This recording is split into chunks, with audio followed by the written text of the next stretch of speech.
allowed the two It's okay. It's okay. Off your mind. It's okay. Off your mind.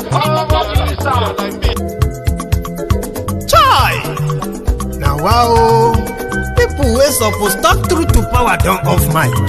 And if we talk, now 500,000 they go summer us, call them hate speech. But fear not, my ego don't come. Ingo torchlight every corner, nooks and cranny of all these bad people where they spoil our country.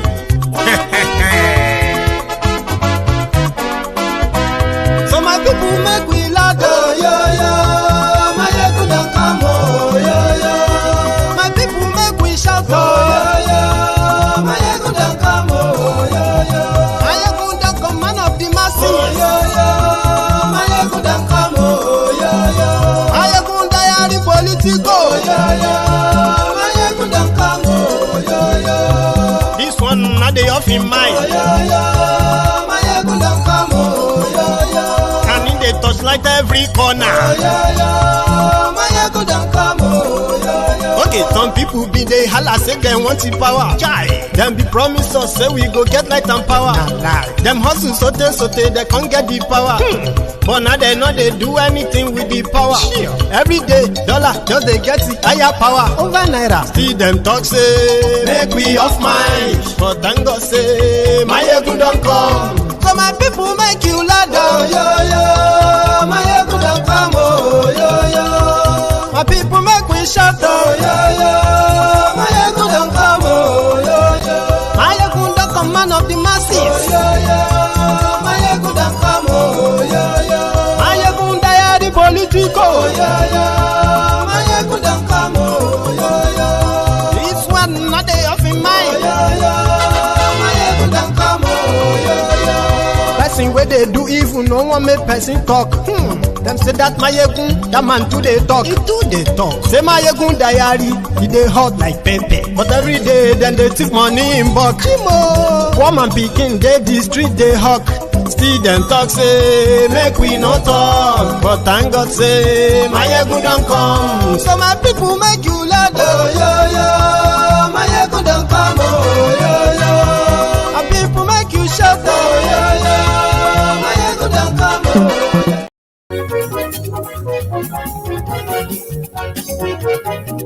Hello there.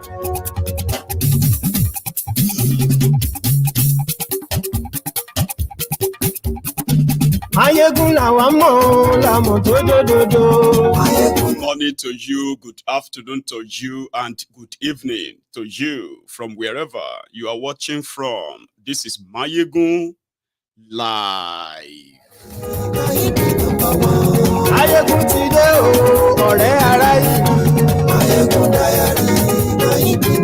Read the caption of this broadcast. Read the description as well.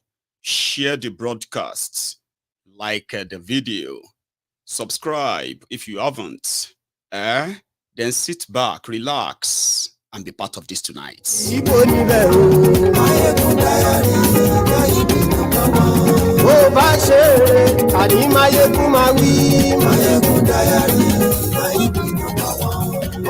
Olu is in America, and indeed is addressing the United Nations General Assembly in New York this afternoon.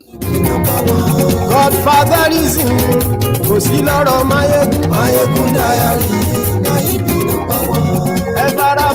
Nigeria, where criminals are in charge, and the result of a criminally run country is what you have today, and it is called Nigeria, where a lot of you are building hope in what they call renewed hope.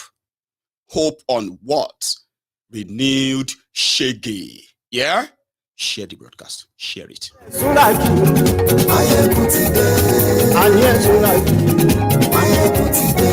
Lórí Facebook. President Escobar. Lórí YouTube.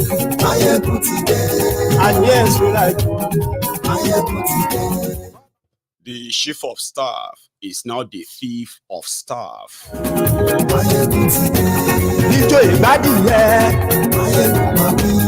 So unfortunate that the Senate President is popularly known as Naira's will. Yes,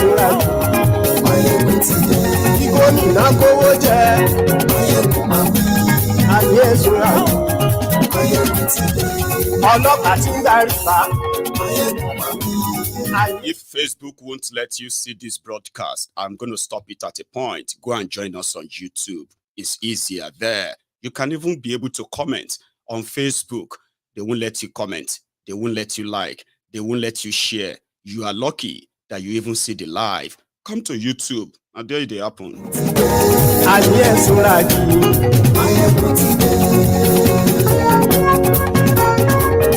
Yes.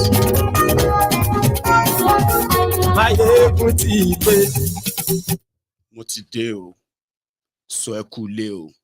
Good morning, good afternoon, and good evening to you. Of course, I have missed us. I am back. So you can call tonight a bit of catch up, but you can bet it's going to be worth your time. So we'll be taking them one after the other, as usual, as the Spirit directs. Share the broadcast as usual, and if you have done that, thank you. Now, I have been away for 48 hours, and a lot has happened since then. The ones that happened on the parts of the criminal ruiners that you call rulers in Nigeria, and then the consequences of their failure, which is more pronounced today, apart from the economic, well, what do I mean by apart? The economic impact, as well as the ruined generation, the young people who are the victims mainly of the government failure, right? They have been at their worst of the worst, as reported just yesterday. Cultism, drug abuse, violence, crime, prostitution, human trafficking, slavery, and so many things that these young people have been subjected to due to the failure of government, the enabling the enabling environment created by the failure of the government, and then those who are living in denial of this. When you look at the characters in charge of Nigeria, especially now, the track record of the failure of leadership in Nigeria, and then you see the characters, the actors that participated or played a role or another in that space, you can be able to tell when you look at all the criminals that are presenting themselves as distinguished men and women, honorable men and women, criminals. So yesterday, the news came that finally, the state of Georgia in the US have made up their mind that, you know what, this person doesn't worth any kind of right to be practicing law in anywhere in the United States. We will start GBAJABIAMILA. And GBAJABIAMILA, before joining politics in Nigeria, he was a solicitor in the US. Just like Kolu claimed to be an accountant in the US. Even though the one that they caught GBAJABIAMILA is called the betrayal of trust. That of Kolu accountant, Kolu became the bagman for heroin traffickers. They are two different things, but I'm just saying that at different times in their lives, they had the opportunity of being in the US, right?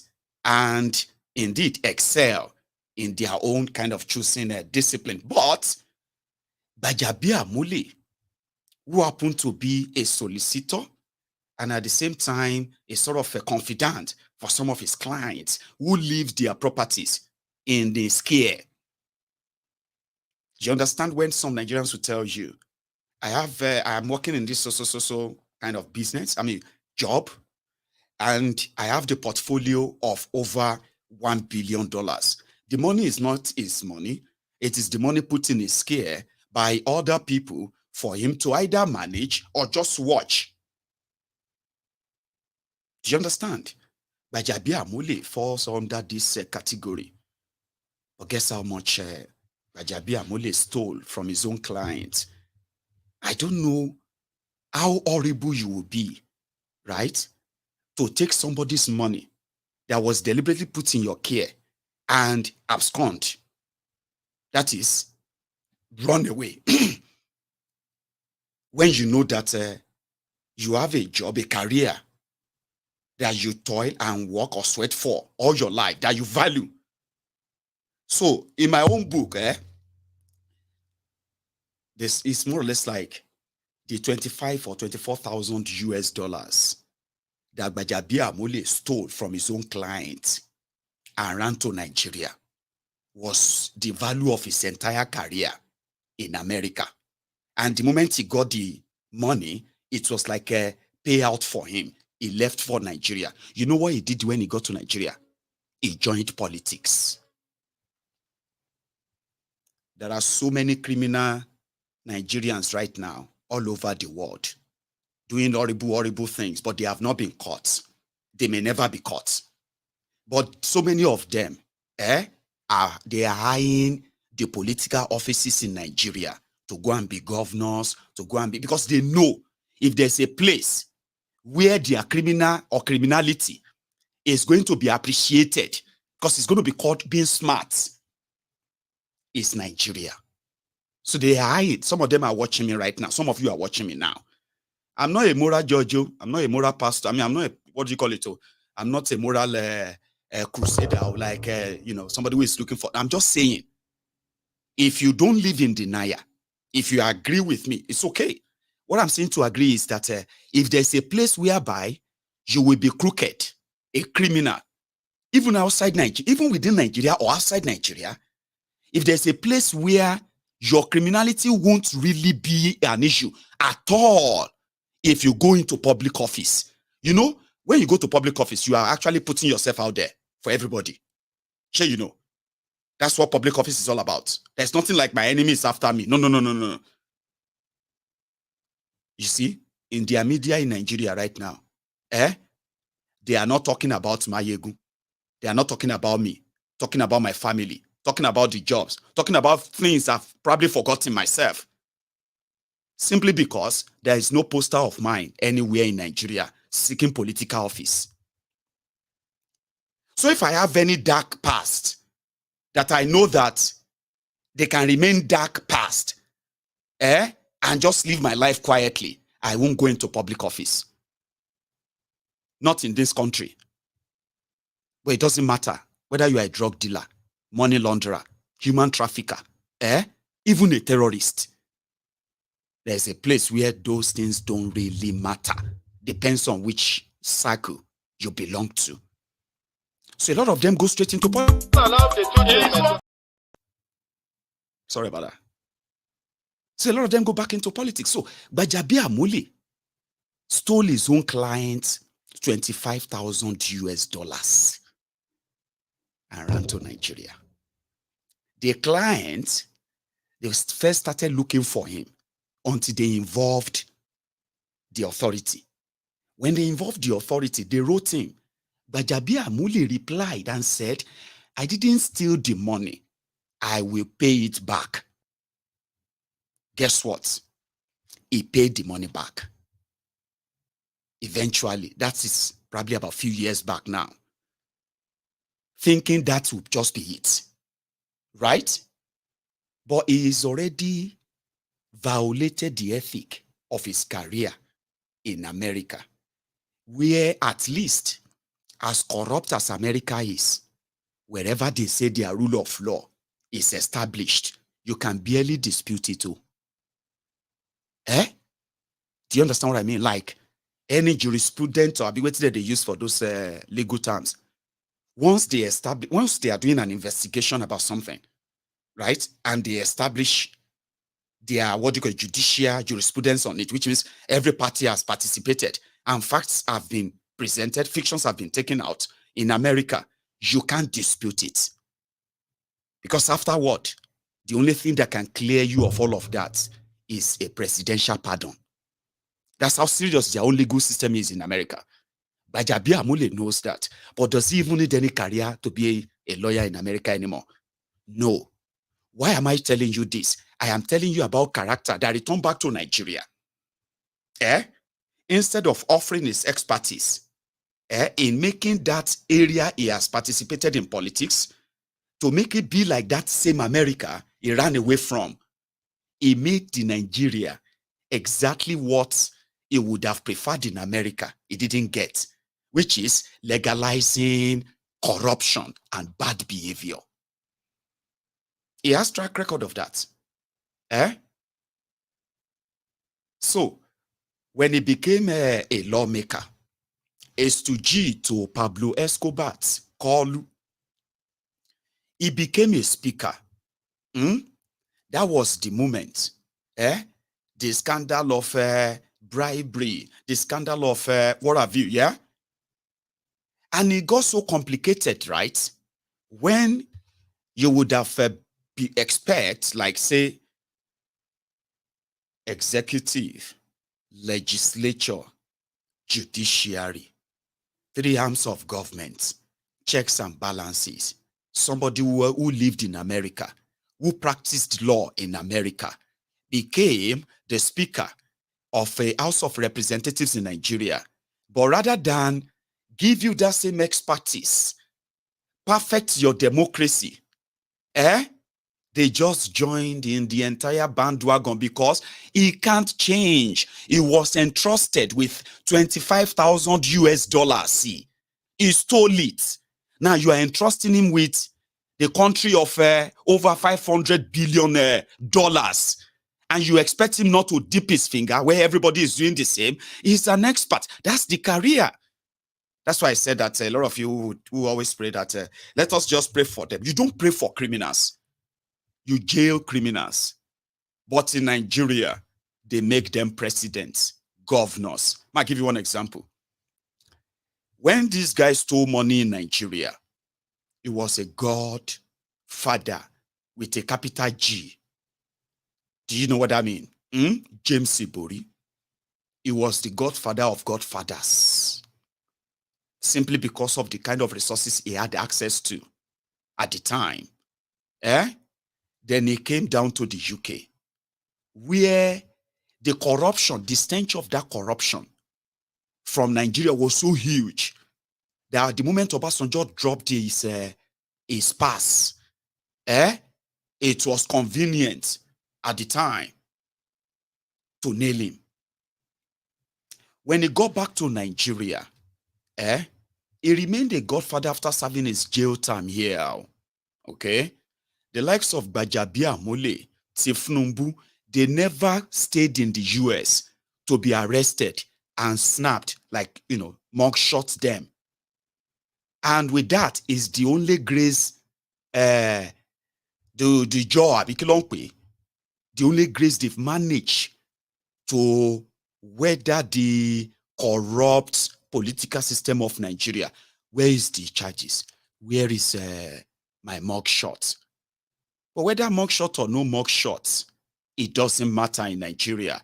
This guy has now returned back to the fold of Pablo Escobar, Kolu, doing what he knows how to do best. You know what I mean?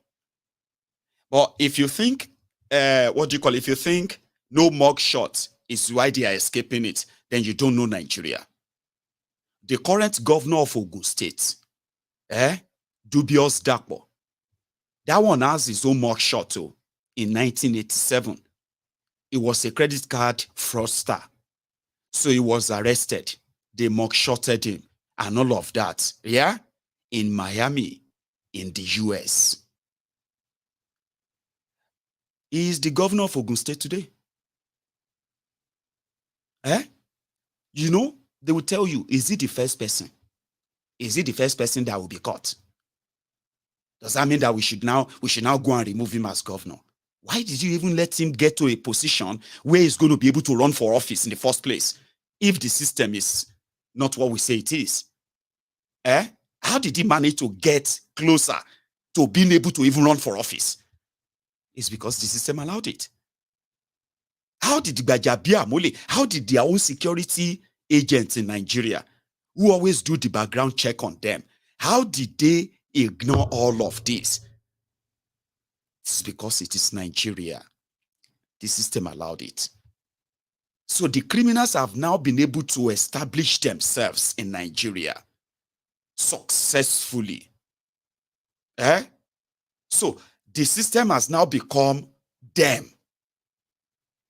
They have now kind of molded Nigeria into what they expected it to be exactly. It's just that it is not what you wanted it to be. And that is why we're having all of this.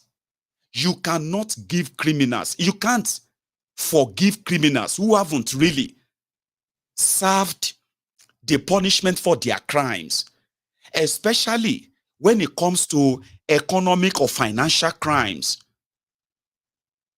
Here you get, because once you give them platforms, they will do more. So the panel came together yesterday and they delivered their ruling. Which doesn't really matter anyway to them. GBAJABIAMILA betrayed the trust of his client. He cannot be trusted. He cannot be relied upon. And such character should never be seen to be practicing law anywhere in the United States. And that's now up to him to say, because of $24,000, I have paid the money back. Then he goes to court. He can go and fight his indictment, but he won't. Because he knows. And he doesn't need America law job, Abi. What do you call it anymore? He is a multi-billionaire, not just in Naira, in dollars. I'm not kidding. He supervised the pillaging. He's helped legitimize the destruction of Nigeria. He played a key role. When Nigeria ran into this everlasting generational indebtedness, courtesy of Bokwari, Pastor Ruga, and GBAJABIAMILA, as well as Seroba Stamplawan, they were there to give Bokwari all of the free hand he needed. No check and balancing, no nothing. In fact, they were up in arms against anyone that tried to question Bokwari's financial rascality at the time, which has now put Nigeria in a very, very serious financial predicament. A country that is bankrupt, but they are still living in denial of declaring bankruptcy. A lot of researchers have said that Nigeria is still existing is something that is beyond any explanation. If a lot of you actually knows the state of Nigeria, economically, systemically, you will never feel comfortable if you are right now. But he got rewarded as a thief of staff to Escobar. Now he is even more powerful. And that is somebody indicted in America for betrayal of trust. So they don't care. So to somebody like me, when I look at him, if he says, we are working to make Nigeria better, I won't believe him. Because I know it probably doesn't mean it. And even if he feels like his mouth is saying, we want to make Nigeria this or that, Even if his mouth is saying that, right? His brain is going to be rejecting that nonsense from his mouth. Because he's made a career out of being untrustworthy, a liar, unreliable individual. But he has been given platforms for 24 years. And the result of all of that is this Nigeria that you have right now. So I won't. And that's why I don't believe them. It is the same thing with Kolu. You don't make up good character for bad or, badly behaved people. Chancers, opportunists, pickpockets. I actually call them scroungers. People who actually pretend to want to help, but they further create a problem and then milk it. That is inhuman. You don't do that to your own country people, like they will say, your own citizens. When you have an opportunity of changing their lives, do it, because you are already handsomely rewarded, bountifully rewarded. You guys are writing blank check of what should be your pay, and the people have no say, right? But yet, you still have no kind of, motivation to make the country better for the same people who have rewarded you so much. So I don't trust them. And I've always been right. I've always been right about them.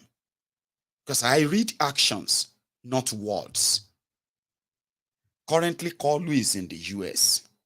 Nigeria economy is in tatters. Okay? And the uncertainty around what exactly is the policy of Tinubu in bringing back the destruction, bringing back sanity or whatever. What are his policies? So I keep telling you, the Sunday that is actually going to be glorious. Now from Saturday, you're going to know. And it's the same thing with Saturday. If that Saturday is going to be all right, at least you'll begin to feel it from that Friday. When Kolu came in, the first few steps has given me all I needed to know, plus all I knew about them. It was a big dunk for me. You are in a big mess as a people. You know why? It is not about words. I learned about word salad when these guys, some of them are actually developing accents too, so that it can sound all right to you. Oh, we are bringing the so investment. We are da. We are da. No, you are not. You are not bringing anything. You understand? You can take pictures. You can travel all over the world. You can do. You are not going to bring anything back to the people for those who know better, because you are not interested in bringing them back to actually impact on the people. If you do, you will be honest with yourselves, with your policies. You will make that Nigeria inviting enough. But is Nigeria inviting enough for anybody to bring clean money to come and invest other than black or blood money? Shady deals, shady, what have you. None of them that will be in any beneficial to any of you in Nigeria. How? They've been there for about 3 months, right? They've expended over $7 billion. They are not even accountable to you on that. Okay? The Naira that they decided to go and take oil for cash swap. Cash for oil swap. $3 billion. They have shared the money among themselves. Now, they are already dropping it in the media. Okay?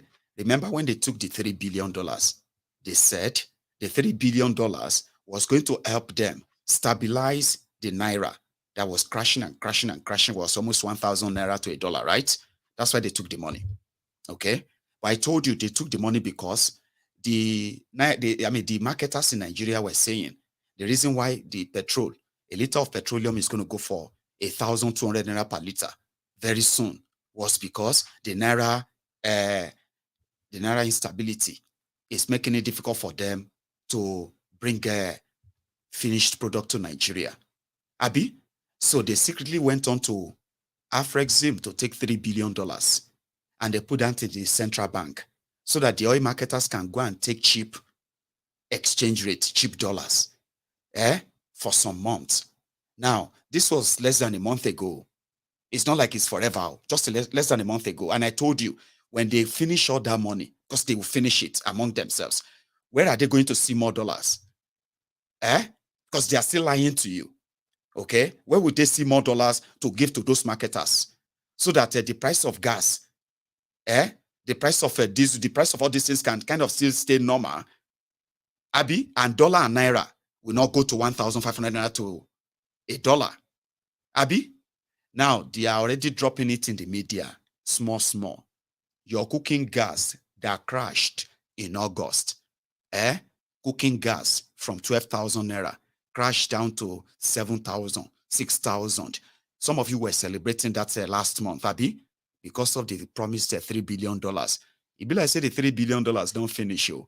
They are already telling you now that a cylinder, 12 kg cylinder, Abi, what's that size? You're going to be paying up to 18,000 naira for it. Now, this is the problem. When the wahala of the subsidy removal and all of that nonsense started, Abi, before or even after, right? You were paying so much, over 10,000 naira for that kg. I mean, for that cylinder, Abi. And then when they removed subsidy, it surprisingly crashed. Abi, you remember? So when it crashed to 7,000, which means you started saving you save 4,000 naira every time you go there for a month. Now, in the next month or two, okay, it's now going to jump from that 7,000 naira to 18,000 naira to 20,000 naira. Do you get that? And they're already dropping that. They are already dropping that the petroleum price is going to go up per liter. I think you are currently buying it between 610 naira and 750 naira, Abi. So they are already dropping it. It's going to go up. And some are already projecting 1,000 naira, 1,100 naira per liter of your petrol before December. The only thing that can save that is for Kolu to pack another dollar secretly, put it in central bank so that these people can have access to it. And who are these people? They are friends. Remember, they have removed subsidy from the petrol and all of that, Abi, which is a lie. They removed subsidy, they announced it, then they started dollar subsidy. If you consider this scam, let me explain that scam to you. It's called Tinubunomics, by the way. Okay? During Bokwari's time, Bokwari borrowed over $11 billion to renovate Nigeria refineries. Okay? And then they said they were removing subsidy. They removed it once, twice, thrice. They said they were removing it partially. Okay? However, the subsidy that Nigeria was paying, 200 billion a year, 700 billion a year highest before these guys, suddenly jumped to 1 trillion a year, 2 trillion, 4 trillion a year subsidy on petrol. People were wondering, what the hell is going on? Nigerians started paying over 160 naira to a liter from 87 naira. When Nigeria was paying subsidy of 700 billion, they were buying fuel for 87 naira. When Nigeria started paying 4 trillion naira to a subsidy, they started buying fuel for 160 naira per liter. What was going on? That was so much. Now, here is the drill. In just one single month of this Tinubu, that subsidy is gone. Subsidy gone. They took $3 billion cash from is a loan. They were going to give whoever gave them the money, they will give them crude oil that is worth $3 billion. We don't know the interest. We don't know the amount of crude oil they will collect for the $3 billion. They shall did the deal. Now you see that $3 billion. It is meant for fuel subsidy. Okay, at least 80% of the money is for their friends, subsidy merchants, right? So if you put that 3 trillion and you change it to naira, in today's naira exchange rate, 1 billion will give you 970 billion naira. 1 billion. And if you multiply that by 3, or more, yummy, that is over 2.8 trillion naira. So, in their way of cutting subsidy that is too much a year, Tinubunomics, they have already expended over 2 trillion naira on the same subsidy in just 1 month. So by the time Tinubu finished with all of you, you see where Bokwari started, that is continuing from, by the time you now realize how much you're actually paying for subsidy, and you are still paying so much. Listen to this. So, out of all this over 2 trillion naira they received, in order to keep the price low on petrol and dollar rates, because if the demand for dollar is too much, it's going to keep going up. Now, the people they get, the 2 trillion, what do you call it? The 2 trillion they spent in a single month during Bokwari time. Now 4 trillion they spend a year. You see, by the time they finish with you, by the time you realize how much subsidy they are paying, and given different names to continue to ruin Nigeria economy, why many of them will continue to be multi-billionaires or multi-billionaires. You'll be seeing mansions, properties here and there, but you'll be seeing abject poverty. By the time they are done with you, she been at 4 trillion Bokwari was paying, that 4 trillion will become every month. You will realize that they are printing money to share because of this same subsidy, and you are spending more than 10 trillion naira on subsidy of what you don't know. But a liter of petrol, you'll be paying over 1,000 naira for it. It is a game, and you are the pawn on their chess table. These are criminals, gang of the Federation. If somebody says, what do you call it? If you see SGF, which they call Secretary to the Government of the Federation, that is not true. Akume, that is their SGF, is a criminal. He is an EFCC criminal, former governor of Benue. Special duty for Bokwari. He is a criminal. So when you see SGF, you just see Secretary to the Gangs of the Federal Republic of Nigeria, which is Secretary to the Gangs of the Federation. Because what you have right now, you have gangs everywhere. By the time they are done, you will realize that it is not that we are wishing them or wishing Nigeria bad. A lot of you are already in the working of wishing Nigeria evil, bad, by bringing in evil criminals and giving them platforms to perpetuate all kind of aids that are detriment to any reasonable democratic country. Obviously, a corrupt country it is. You are ruining Nigeria, not me. You don't give criminals a platform and then turn around and say, those who choose to out them don't wish Nigeria well. Meanwhile, their actions and the result of their actions are exactly open for everybody to see. We are all victims. It's just that some of us loves our oppressors more than anything. Because it is in that same population that you have Nigerians who love their own criminals differently. Can you blame them? It is the word they know. People who have a chance to actually invest. Now, this is where I was going with that money I was explaining. In 3 months, they have taken loan of over 7 billion. A lot of you don't even know. The loan of 7 billion have interest. The Nigerian foreign reserve has been depleted. What is left there right now is less than $3 billion for a whole country called Nigeria. Nobody is alarmed. Nigeria has no good credit to actually attract real investors, except for those who are also chancers. They'll bring a little and they kind of rip the country off. And at the end of the day, no impact, no real impact in the lives of the ordinary people, as they love to say, ordinary Nigeria. Now, Ogun go kill you.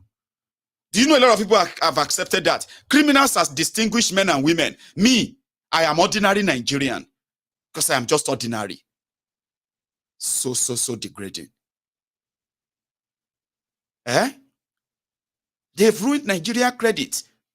Out of the whole 7 billion, no single kobo, no single penny is actually invested in the microeconomy of Nigeria. The real people that are actually the lifeline of Nigeria. You see those people who are running small businesses there.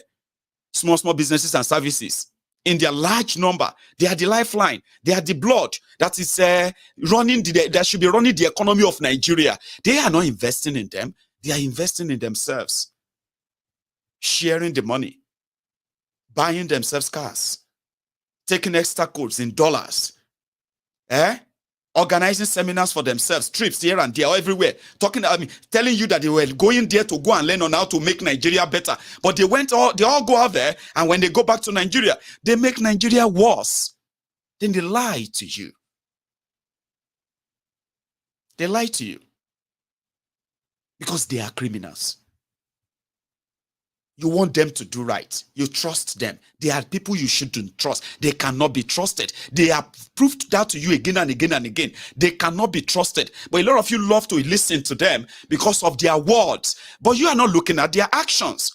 Their actions is more damaging to you, your family, your livelihood, your businesses, your jobs, your safety.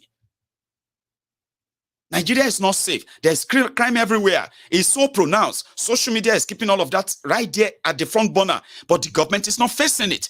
The rest of the world is looking. They are seeing the potentials. And they're also seeing the risk.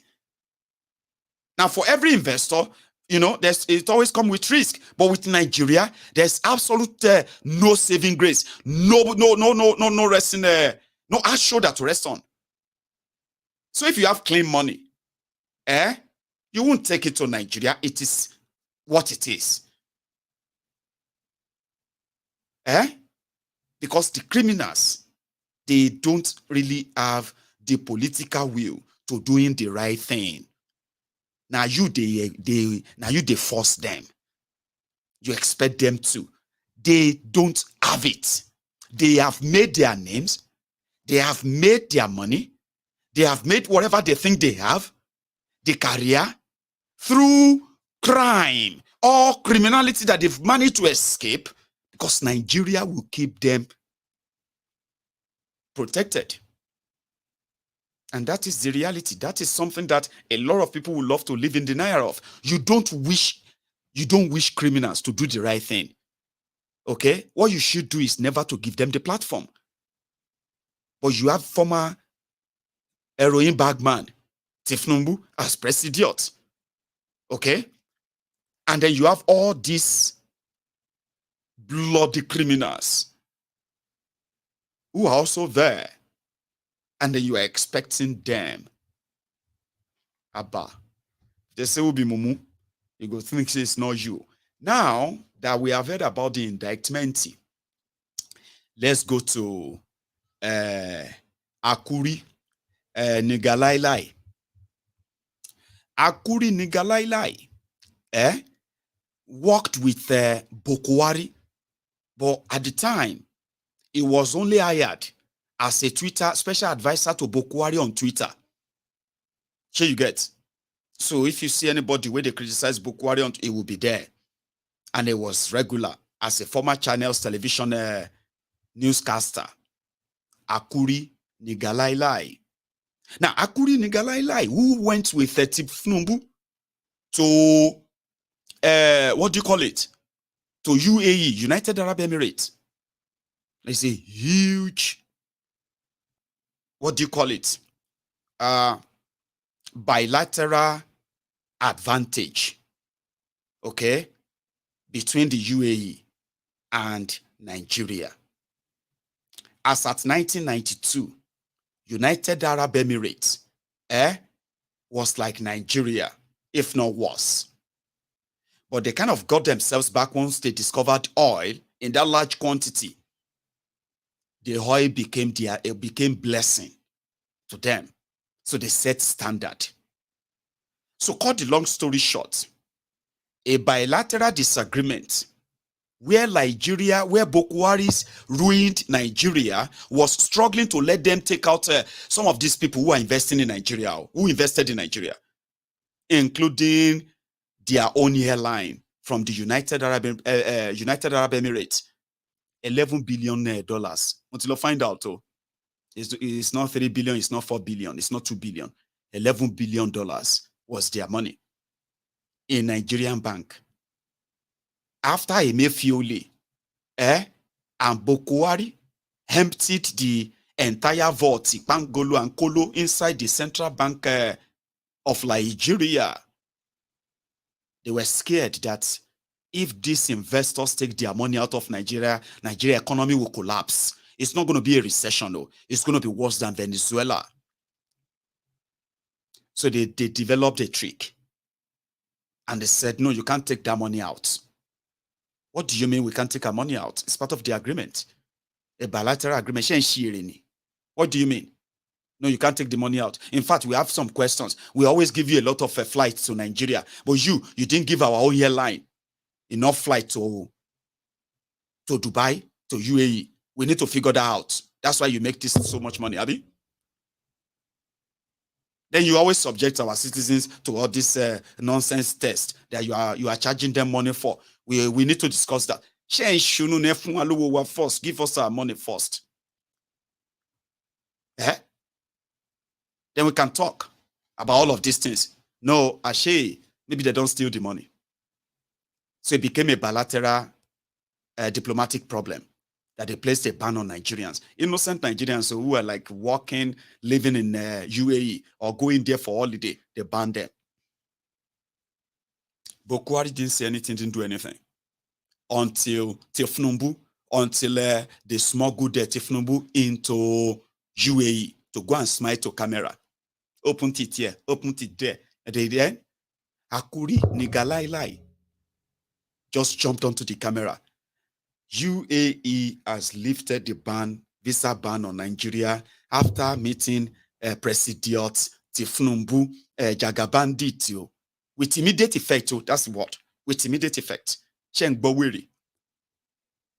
give Kolu visa. Because the talks they don't lift visa for everybody. I know that he uses a diplomatic passport, but you shall get what I'm saying. They allowed him to come. So they give him visa not only because they will give visa to all this weary. Akuri Ngalielie then told that with immediate effect, people started celebrating. Me, I left politics. I left all of this. I also celebrated. I celebrated with the ordinary Nigerians who are there in UAE, who are caught in the crossfire of the failure of the government in Nigeria, led by criminals. During their own time, they were also honorable men and women. You couldn't say much. How could you say that about that is the Central Bank of Nigeria, Mayegun? How could you say that about Buhari? Don't you have a father? Are you mad? My papa can't pick your pocket. My papa, they steal from companies. My papa, they print money inside Central Bank. You demand. That's why they react with them that time. That's how we relate. They will say, you this my Mali. Oh, you kure Mali. That's why they relate with them. For 8 years. Because they were honorable men and women to all this born to suffer head. Unboot slaves. I was shouting, they are criminals, they are criminals.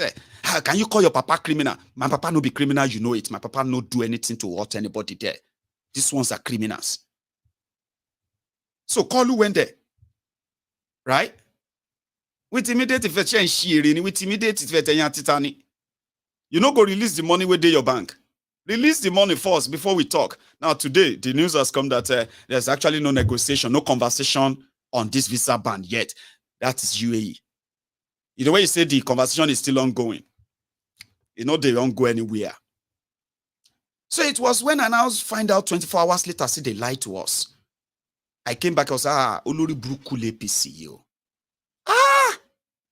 Do you know what I'll tell you this one. I want to digress. I'll digress a little bit. I want to tell you this.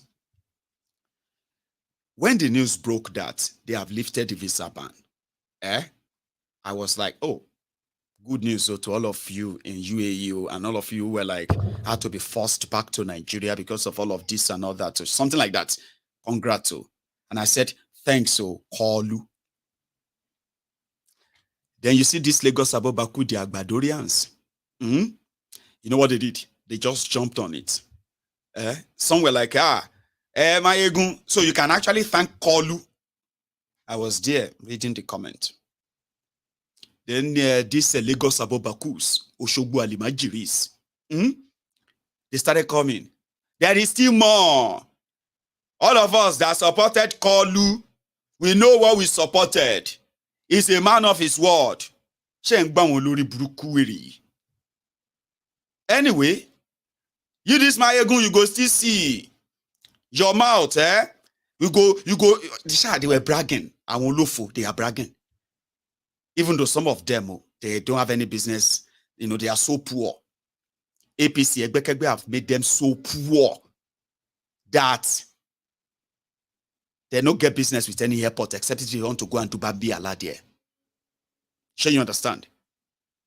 But to them, achievement, Kalu said is immediate effect. Immediately they saw that Nigeria, immediate effect in Awashiri. So the following day, less than 24 hours, I discovered that it was a lie. And I felt heartbroken. Odumegon. And you know me, it is how I feel that I express myself. Sometimes some of you are shocked. Mayegun. And I like you, Mayegun, more than this thing where you just posted, though. Mayegun, I respect you so much. Mayegun, I didn't expect this from you. Did I hand over any expectation to you and say, Yagba, these are the expectations from me? I am somebody that will express myself exactly how I feel. Okay? So you can then react to it and say, you know, get home training. You be omoale. That's how me I be. So when I felt like I've been lied to, the following day, you know me, Bimoshe GT check a few news. Once I woke, I was like, I want power for me, like me. I said, all this. Have you heard that this visa ban a lie? That was the first shot I shot when I first opened my eyes. Because I really want to digest the news very well until the later date. You see all this Olori Buruku Lagos Abobakus and Ashaleje. They are here now, they are watching. Look at them. See them. Read their comment. They are here. Olori Buruku Ashaleje. Some of them came and they said, I know that Mayegun, you are dying so bad that the news is going to be fake news. I was like, Olori Buruku Niyene. Do you actually understand why Mayegun have this Mayegun's platform? It is simply because, listen to this, on this platform, I see victims of the government failure every now and then. And I know that one day it will be my turn. It will be your turn. It will be your turn. Before it becomes my own turn, before I become somebody that Nigeria will also happen to, it is better to keep everybody on their toes. That if it can happen to me, it can happen to you. Whether you are in Nigeria or you are not in Nigeria, that's what I do. Because I know I could be victim of one Nigeria one day too. If we don't end it, it will end us. I've told you like that. Kill Nigeria or Nigeria kill you. And it doesn't mean that Nigeria is going to put a knife on your neck and cut off your... No. Waiting go kill you there. Look around you. You can see them. And they don't even have to touch you before you just be like, I don't know if you continue again. You are waiting for I don't want the news to be fake. Are you mad? I want it to be real. But I knew the moment I realized that it's not real, and I realized those who are going to be affected by that, especially those who first hear the news. There are people who saw it on my platform and they're like, if my ego said it's true, that means it must be true. If my ego is saying congratulations, it must be true. I can't wake up, can't realize that a lot of them are waking up to like uncertainty, not sure. Is it true? Is it not true? Is that now the Olori Brukus now came out back again? I want to say immediate effect too. They now started changing it. It's not like that. It's a diplomatic clinical. They have to do an where they have to do an meeting. So Olori Bruku you tele. So you wanted to catch cruise, Sabi, with the lives of the people. You have no idea what a government is and what charlatan means. So I can't change them. But unfortunately, I'm going to make you listen to Akuri Ngalielie right now, because we love to document them.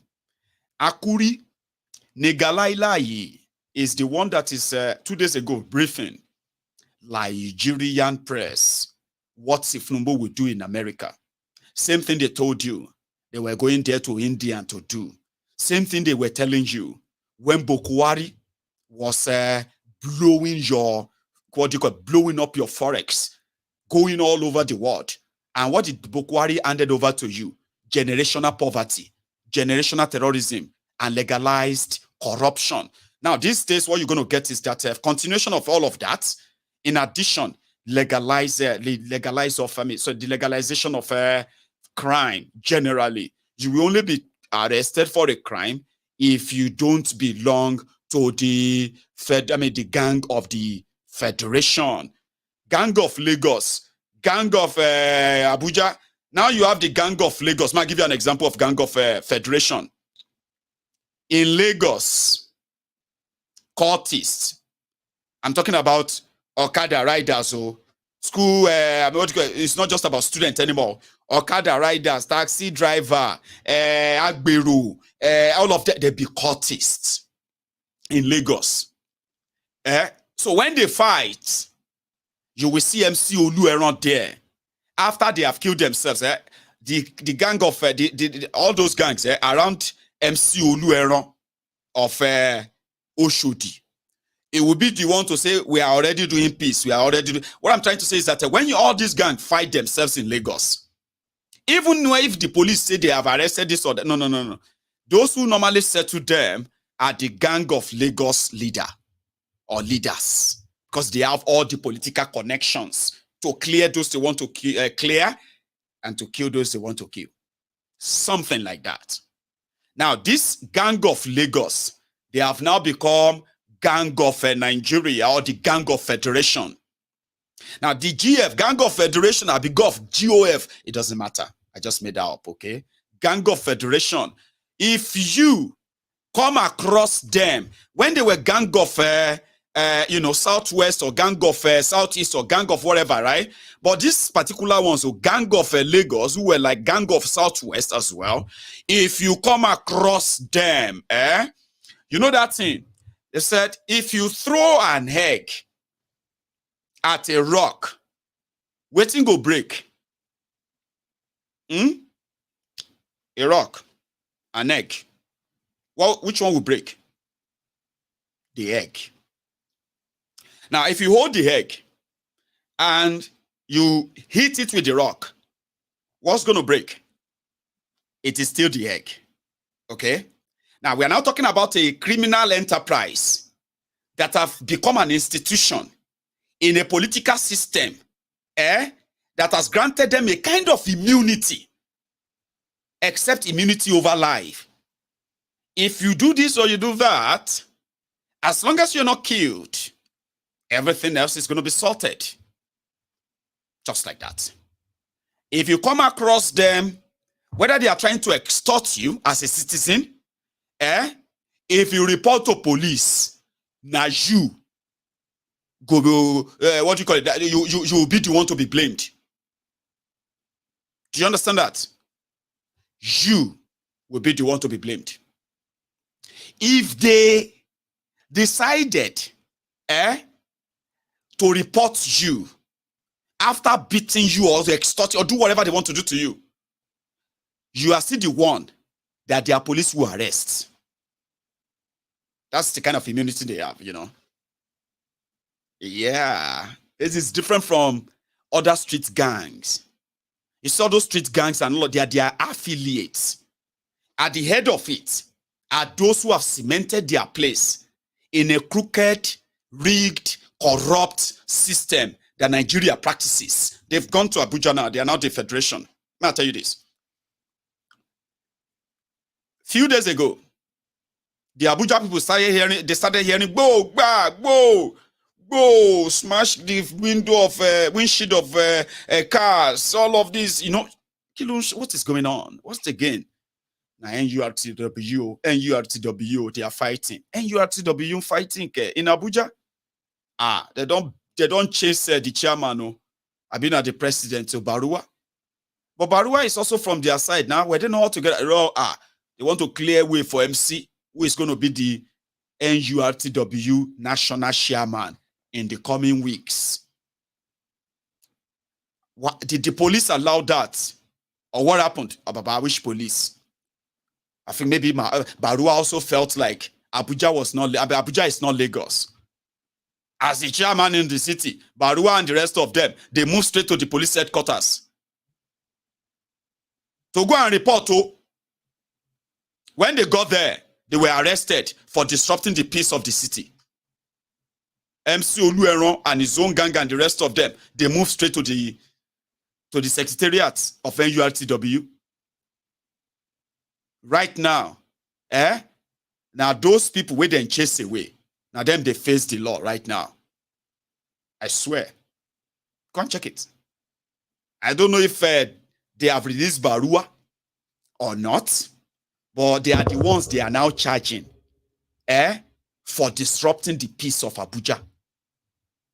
MC Olueron and the rest of them that actually made video of the invasion, of the destruction of everything. They put somebody there to act as interim until Tinubu comes back. And in the video, there is a particular video. I can't share that because he has this copyright audio in the background.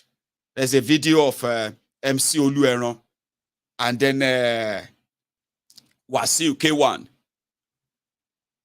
And MC Olueron touted, talking about all of those who are his boys, the ones in Lagos, the ones in other places, and the ones that are now in Abuja. And he said, this is the acting chairman so and so, which I am going to be, inshallah, very soon. So you may probably hear the news soon and say, MC Olueron has been appointed. The national. So I'm just kind of letting you how degenerated a rigged gang of the federation truly represent and mean. But let's go back to Akuri, Ngalielie, that will then take us to America. I'll drop some snippet and all that there. Then I'm going to take you to Bangladesh, the countries that Peter Obi is famous for mentioning, among others. So they were doing Commonwealth microbe investment, something. And the obedient have been kind of raging when they saw Obi talking, like, you know, with all those people there. They were like, Yakubu no go better for you. How in God go punish you? You denied us this first. I said, oh, nah, sure. I shall calm down. Let's hear Akuri. I don't mean you should believe everything he had to say here, but I have to play it so that it can lead us to the next stage of our convo, right? Listen. The engagements he's going to be having at the General Assembly, aside from the active participation that the Nigerian delegation will be engaging in at the Assembly, there are a series of very important side activities that will have wide-ranging ramifications on the Nigerian economy. As you are well aware, following Mr. President's very successful trip to New Delhi for the G20 and the staggering amount of investment he has been able to attract to Nigeria in a very short period of time, he is going to continue advancing very aggressively on his economic development, diplomatic drive to aggressively attract foreign direct investment into the country. So with that, I would like to inform you that His Excellency, Mr. President, will be having the following meetings with major chief executives and leaders of multinational firms cutting across multiple sectors of the economy. The President will be meeting with the President of the Microsoft company worldwide, Brad Smith, with respect to how we can deepen digital transformation in the country and to how we can expand the digital economic footprint in the country to ensure that our micro and small enterprises will have access to the internet and have access to other smart technologies that will facilitate their ability to transact business quickly and efficiently. Mr. President will also be meeting with Sir Nick Clegg, who is the President of Global Affairs for Meta Technologies. That is expected to be a wide-ranging conversation with respect to how we can leverage on new innovations such as artificial intelligence and certain other applications to impact the way we do business in Nigeria. His Excellency, Mr. President, will also be meeting with the global CEO of General Electric. Of course, the General Electric is a very well-known international organization that cuts across multiple sectors. They have very deep involvement in the energy sector, electric power generation, aviation, engine production for multiple modes of transportation, amongst many other inputs. So we expect that to be a very important interaction. Furthermore, His Excellency, Mr. President, will be meeting with the global CEO of ExxonMobil Oil and Gas Company. We see this as a major opportunity to once again lay out in detail what Nigeria has on offer with respect to the implementation of the Petroleum Industry Act and the fiscal and tax incentives that are being put forward by President Bola Ahmed Tinubu to further advance investment in the oil and gas sector, not just in terms of oil, but more in terms of gas, but even in the oil sector, looking very closely at what we can do in the deep offshore and some of the associated opportunities in that sphere. Again, these are just one-on-one meetings with these delegations. These are just a few of them. We are also going to be participating, His Excellency Mr. President will be participating in the Africa Global Business Initiative, essentially another platform that's more like a roundtable where you're going to have really lucrative enterprises, high-level chief executives from around the world wanting to listen in on what African leaders, with particular attention to the Nigerian president, what he has to say in terms of the opportunities available to invest in Nigeria across sectors. That's going to be another major opportunity. The president will also be presiding over an event that is the Nigeria Small and Medium Scale Business Summit. And this is really a very strategic one. The president is determined to ensure that we don't just look at large industry, that we key in on opportunities that are being presented by small and medium scale enterprises, Nigerian-owned small and medium scale enterprises, and putting our own MSMEs in a position to make an impact in foreign markets. Yes, the president is focused in on attracting foreign direct investment, attracting jobs, attracting new tax revenues into the shores of our country. But he's also focused in on making sure that homegrown Nigerian companies have fair and equal access to foreign and international markets. This is a major aspect of the kind of wealth creation that Mr. President envisions in his renewed hope agenda. So we are going to do everything we can to support Nigerian small, micro, and medium-scale enterprises as they look to expand their operations beyond the shores of Nigeria. And that is what that summit is intending to do. In addition to that, the President will be speaking at the UN high-level reform of the global financial architecture. This is a sequel to the engagement Mr. President had in Paris. It will essentially allow our President to lay out his vision. We will work with you to build a Nigeria that is not corrupt. I bring you a message of hope.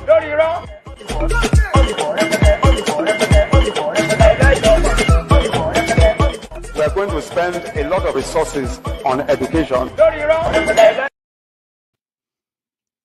Lórí irọ́. Over 70% of what that were said are just the figment of his imagination. Making people sit down and be like, oh my God, General Electric. General Electric is going to come to Nigeria. Do you know the worth of General Electric? Over $200 billion. They love that in Nigeria. They love, Nigerians, they love to read. They love to read all those stats just for bragging sake. Do you know the worth? Do you know the size of Microsoft? Over 1 trillion. Do you know the size of Apple? For the president of Apple to meet with Tinubu, do you understand what that means? Do you know how many jobs? Do you know that if Nigerians love that, in case if you come across them anywhere, okay? We are that useless. All right? We brag on empty bragging.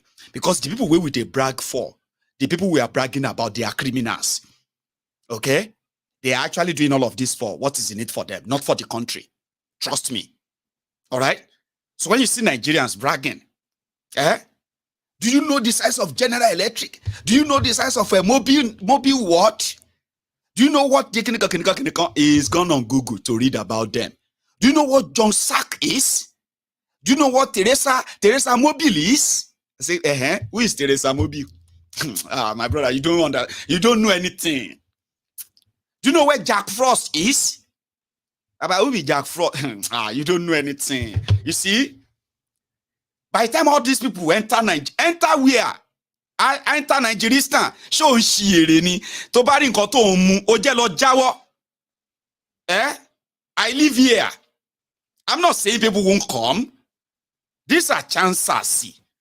These are people who are coming in to reckon in that corrupt system, not to benefit you. Sorry, egbekegbe ni. Tani Jack Frost, Tani Teresa Mobile. Who them be? How does that translate to you? Absolute nada. Bokwari, the lifeless may God, breathing mannequin, also met with all of these people. Kilo difunyi, poverty capital of the world. What did that turn to? Poverty capital of the world. Sorry, egbagon, ori egbagon gon ni abikini ori abolagon kon mo e lori ni. Apart from the picture opportunity, video, and all of that, Baba, Shege continue ni Baba. Shege you continue. Take the pictures, put them as your profile picture. Be happy. If that is something anyway, I don't know. Where Akuri Ngalielie, after dishing out, he spoke a lot too. I just had to cut it off. Here you get. We'll go to the next one. Toroti doju ese. Ó ti dojú ẹsẹ̀. So Akuri Ngalielie talked about Tinubu going to the US. I'll show you when Tinubu landed in the is that not JFK Airport, John F. Kennedy Airport? I'm not sure, but this must be New York. Take a look. No, we're coming back to that. Not yet. Here.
olórí burúkú ni wọ́n aládẹ̀wò ẹ kórí burúkú ẹ bá Nàìjíríà jẹ́ ráìsì wọn ráìsì di 1 foreign rice tá a tún wá ń jẹ yìí ó sì òun rẹ̀ ń jẹun òun dájú táwọn ń jẹ lọ kò ní yẹ yan ó parí ó dàbẹ̀ kórí.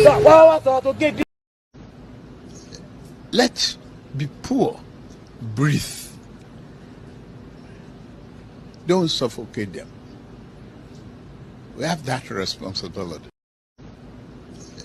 Let the poor breathe. So he's landed in the US, and he also met. He also met with Ramaphosa of South Africa. And according to their news reports in Nigeria, they said Tinubu told Ramaphosa, South Africa, please come and invest in Nigeria now. You know, South Africa, they a little bit okay, yeah? I know this my guy. He's in South Africa. I've got these two guys on this platform. If they hear that, they say, "But you stop it. What do you mean by South Africa is a little bit okay? Are you showing joking?" Anyway, you know, South Africa is okay. But South Africa economy is still smaller to that of Nigeria. As mismanaged as they've mismanaged Nigeria, as they have looted and ruined the economy of Nigeria for decades, Baba is still bigger than South Africa's economy. So it doesn't matter. Investment is investment, Abi. Oh yeah, see Baba investor, and then so the one that is inviting investor. More. Every time I see Kolu, the kind of clip I kind of love to see at the time when he's just like that, like, you know, that old man, nothing about Nigeria, reading speech and all of that. That one is just word salad. Kind of get some of you annoyed, right? But when you see him in his element where people are greeting him or is talking freely, just saying his own thing, where you can easily see him and say, Oti law. But apart from that, you see this old man, grandpa, like a great grandpa, tired, mentally tired, weak. What is that word? Feeble or fragile? Abi? And you just look at him, and then if he's not Tinubu, you just adore that old age and be like, oh. But Kolu, that you know, there are some people who said the fact that Kolu claimed to be 70, nobody knows his age, nobody knows his real name, nobody knows his real parents, nobody knows anything, nobody knows where he comes from, real place he comes from. So you could easily just say, well, if he says he's 70 and he's like this, a sick old man, president of Nigeria, I think that would be like a joke if you see. But if you take all of that away, like just say man and all that, right? It's probably going to be, you know, I don't know. I'll show you, Sha. Him and Ramaphosa of South Africa.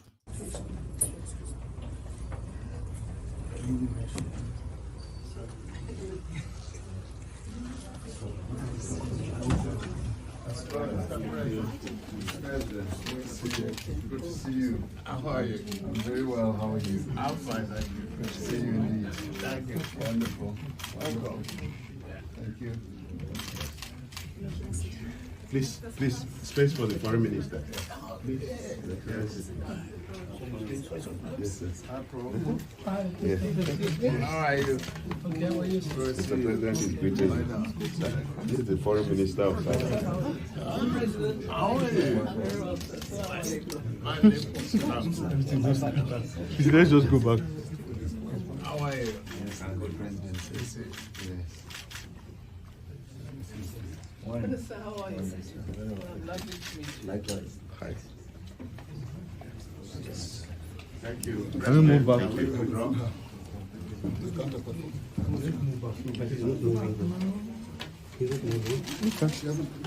When did you arrive? Yesterday. Okay, same day. Same with you, yourself? Yes. That's very good. First, we missed seeing meeting, although we saw each other in India.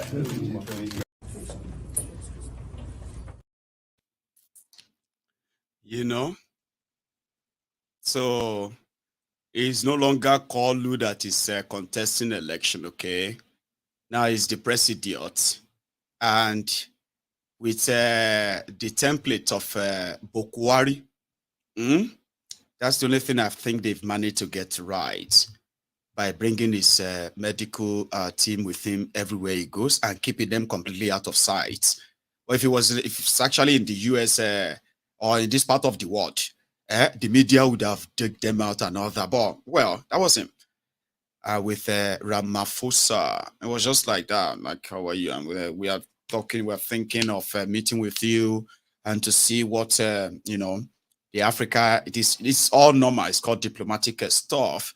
But they did same in India, and it's just what they do, you know. But the only difference is that the likes of Ramaphosa will go back to South Africa. They will be able to track their development or the result of every trip they go. In that of Nigeria, it's just one of those.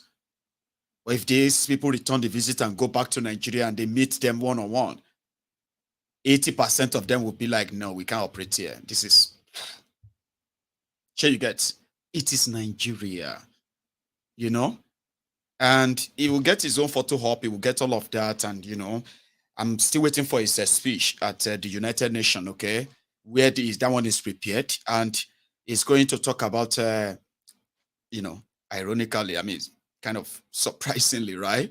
Tinubu is expected to talk about drug trafficking and money laundering in his speech at the United Nations General Assembly meeting this afternoon.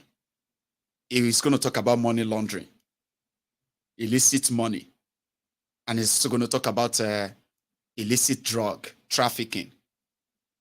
But others are saying, no, he's practically going to talk more about the coup in Africa, coup counter coup, and whatever that drama is going to be. You see, I'm going to bring you that the moment I have a copy. As usual. But we'll go to that Bangladeshi that Peter Obi always loves to mention. Any small thing. Bangladesh, you can what's that called again? Japan in 19 this or that. You know, he's so good with that numbers, right? Where he was finally in that Bangladesh to say to their faces on what he believed will help the Commonwealth of Nations to combat poverty, combat this or that using microeconomy. This anyway, I'm not an economist, so we'll go here that one before we go back to Nigeria. Here is the first part. I would like to invite for some opening remarks Mr. Peter Obi. Now, Peter Obi is a long-time entrepreneur, a business leader, and an eminent politician from Nigeria. Mr. Obi's sense of enterprise fostered his involvement in local and national Nigerian politics, including his role as governor of Anambra. So please help me in welcoming him to the stage. Peter Obi.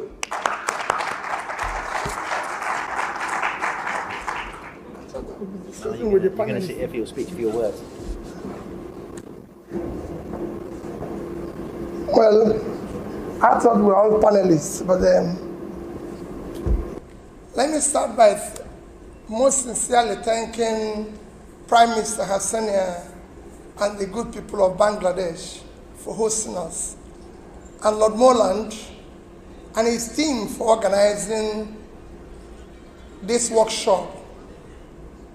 We're here to discuss SMEs, and all of us knows that SMEs, like it's been mentioned by the President, today is the engine of growth in most countries of the world. Not just developing countries, but developed countries of the world. According to the last World Bank studies and survey, SMEs is about 90% of the businesses and creates over 50% of the job globally.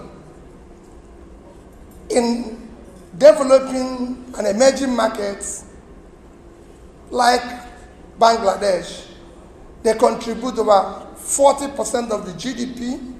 In Nigeria, it's a similar situation. Over 45% of the GDP.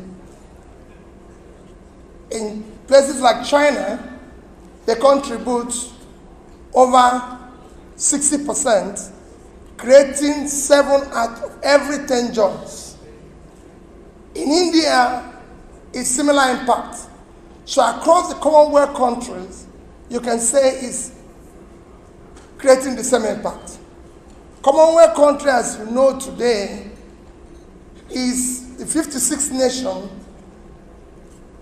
of the Commonwealth, is about 2.5 billion in population, a third of the world, with over 1 billion young population and over 1 trillion in exports. However, the Commonwealth, if you look at the wealth of the Commonwealth, is about over 150 trillion, which you can say is about 10 times the size of the GDP of the Commonwealth, because the last time I looked at the Commonwealth GDP, total GDP is about 14.5 trillion. And over 30 times the total world export of about 5 trillion. What we are going to discuss today is the issue of how to formalization and internationalization of SMEs, which is critical for the Commonwealth as a family. By supporting, internationalizing, and formalizing the SMEs, would have created wealth across the entire world, because Commonwealth countries exist in almost 5 continents of the world. So by formalizing and internationalizing SMEs, you actually come across the entire world by ensuring the growth of this engine of development. But there's a problem within the SMEs, which I'm sure the panelists will be giving attention to. While this critical engine of growth is what is desired in today's world to be able to develop, especially, I keep saying, within the Commonwealth family, because if you look at the scope of what they are going to add is huge. If you look at the global economy, while I said they are a third of the population of the world, but if you look at the world GDP, it's about 100 trillion, and you look at the GDP of the Commonwealth, it's 14.5 trillion, which means they're just about 15% of it. If you look at the per capita, the global per capita. One of our main resources is oil. We're the largest oil refinery in the world. So we buy oil from Nigeria and we refine them and we sell it back to Nigeria. Yeah. So you know, that's basically what we do. So we are one of the largest oil refineries in the world. Right? Because we have no natural resources whatsoever. You know, if somebody tells us, you know, we even buy our water. We buy water from Malaysia. We buy crude water from Malaysia. We desalinate them, we purify it, and we sell it back to Malaysia. Don't judge us. We need to make some money somehow. So you know, all our cars have a lifespan of 10 years. After that, we either scrap it or we resell it. We sell it to places like Indonesia, Ghana, we sell it to Nigeria, and all this. So these are the people that will come and buy our 10-year car. What they do is they modify it. You drive on the left hand, right? Right, so, but ours is on the right hand. So they purchase this 10-year car, right? with a lifespan of 10 years, they buy this car and they modify it and they sell it super expensive in your country. So that's how they make their money. Anyway, let's move to the next one. I should have used that video to tell you about Dangote Refinery. They have started again, no? Because of this plan of their increasing the price of your cooking gas, the price of your petrol. They have started talking about Dangote Refinery starting work in October again. But the difference is that this time around, Dangote is not saying he wants to bring petrol to all of you. Dangote is saying they are going to be able to refine diesel and gas. I don't understand what that means, but probably it didn't want you. I mean, he didn't want us.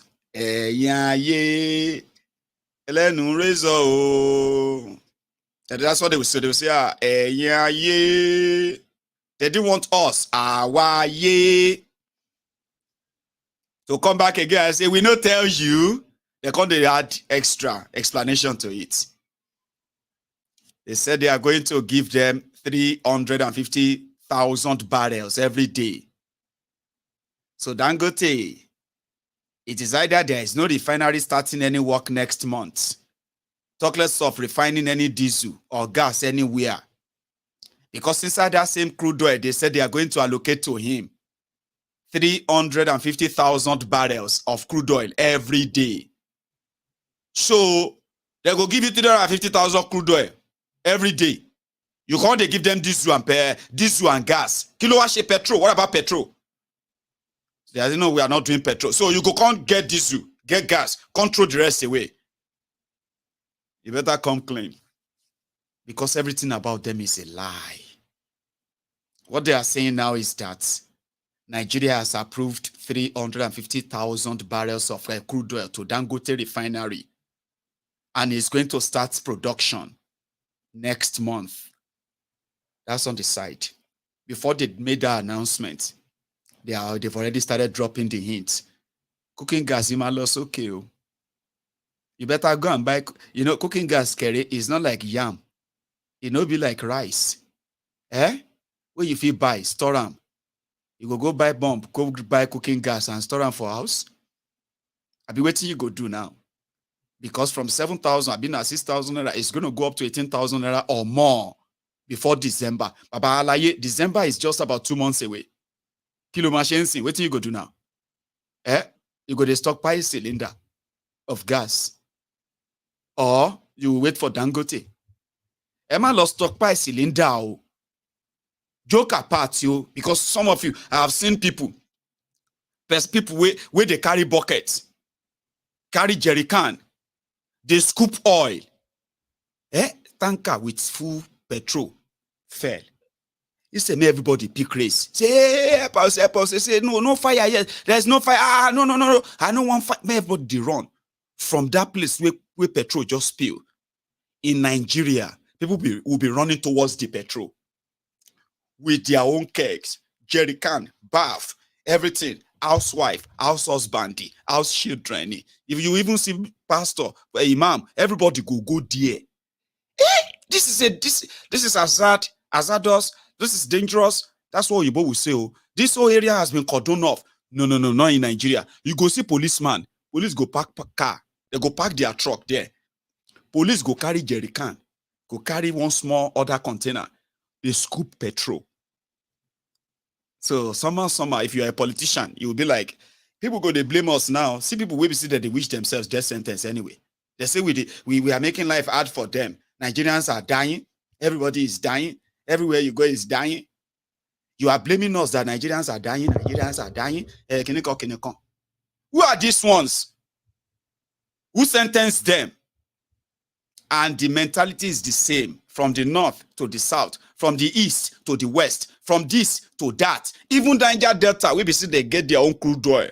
If anything spill anywhere, they know they run away from danger. They run towards it. They say no bring, as long as nobody bring smoke. Just one single, you go see housewife, You go to see na water. Housewives, they carry bath, petrol inside their house.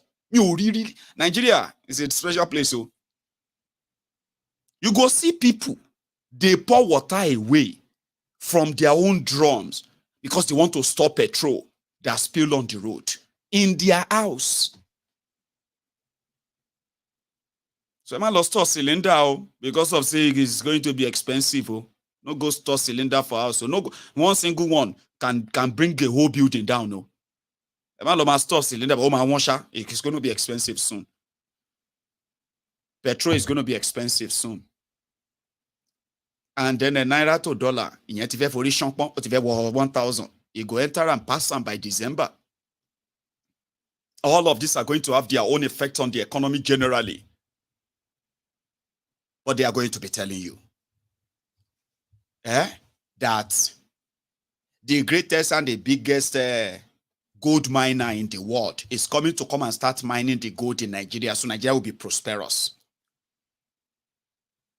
The best casino in the world, LGBT in the world, is coming to come. Things that will make it look like the world is coming. The world is not coming, no. Anybody will come, won't come rip you off, you. In 4 years, in 8 years, in 18 years, in 80 years. When I go see the shout up Nepal,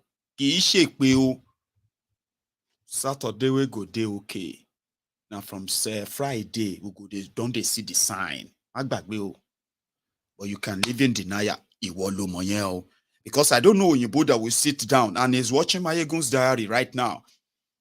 And then found out that even though Nigeria is investing money in weapons to say they want to fight terrorism, of course, practically on the ground, they are not.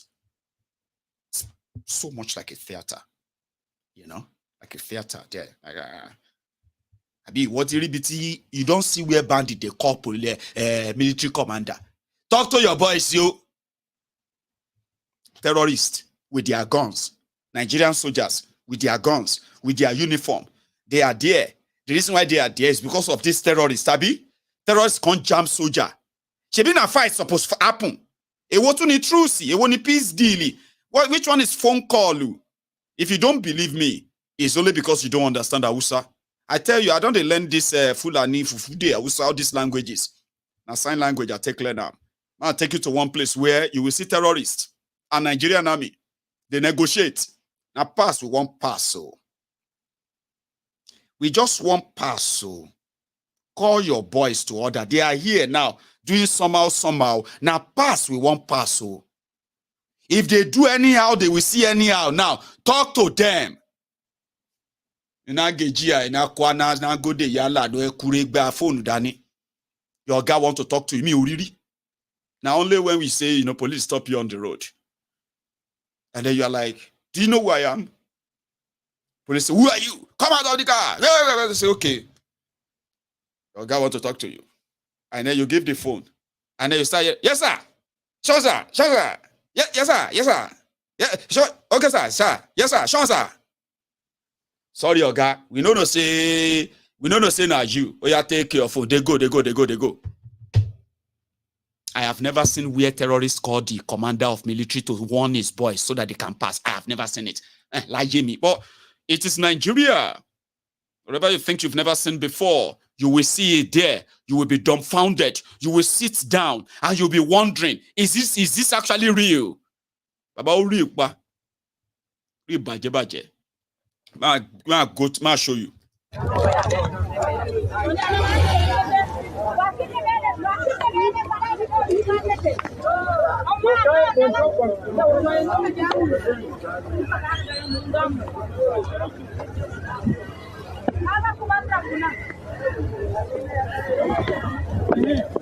Hello Sunusi. Da Allah ina son kana ji. Ka biyo bakin hanya duka ka gaya ma mutane cewa da Allah ga Fulani nan za su zo su wuce ba ruwan kowa da su. An yi magana ne yanzu za su zo wucewa kawai za su. Ka gane abu bakin hanyar nan kar wanda ya ce wani abu ga su nan wucewa kawai za su yi. Da Allah abi ga su nan za su taho yanzu da Allah. Abi a gaya ma mutane. Sanusi. Sanusi. Now pass we won't pass so. We be Fulani oh. We be Fulani terrorists. We just want to pass so. Talk to your guys oh. And Sanusi told his boys, now go the Yesu, can you cock in a kosher, some. Yeah, make them mutashi munte go, make them they go. Really? On my levels day oh. If you carry gun for southern Nigeria, if they catch you, finally. They know, I mean, who you want call? Talk less of all of us. No all of us can carry gun. More. But you know what what they told me about gun? You don't argue with somebody. We don't argue with a man carrying AK-47. You will be a fool to argue. So, person they hold gun, you they hold gun, revolutionary, you they hold gun like this. All of them can't be like 200. That is 200 guns. Or you can't enter like 400 guns. Nobody will send soldier to come and fight you. They go negotiate. Because you have your gun. In America, whenever they are coming to your house to bust you, they go do background check. Does that person have guns in his house? Is he a gun owner? Because if you get gun, you have the right to use it. So the terrorists, they've devised that means for a while. I'm just thinking like, you know, I'm a Yoruba man, right? I'm Otekun in Yoruba land.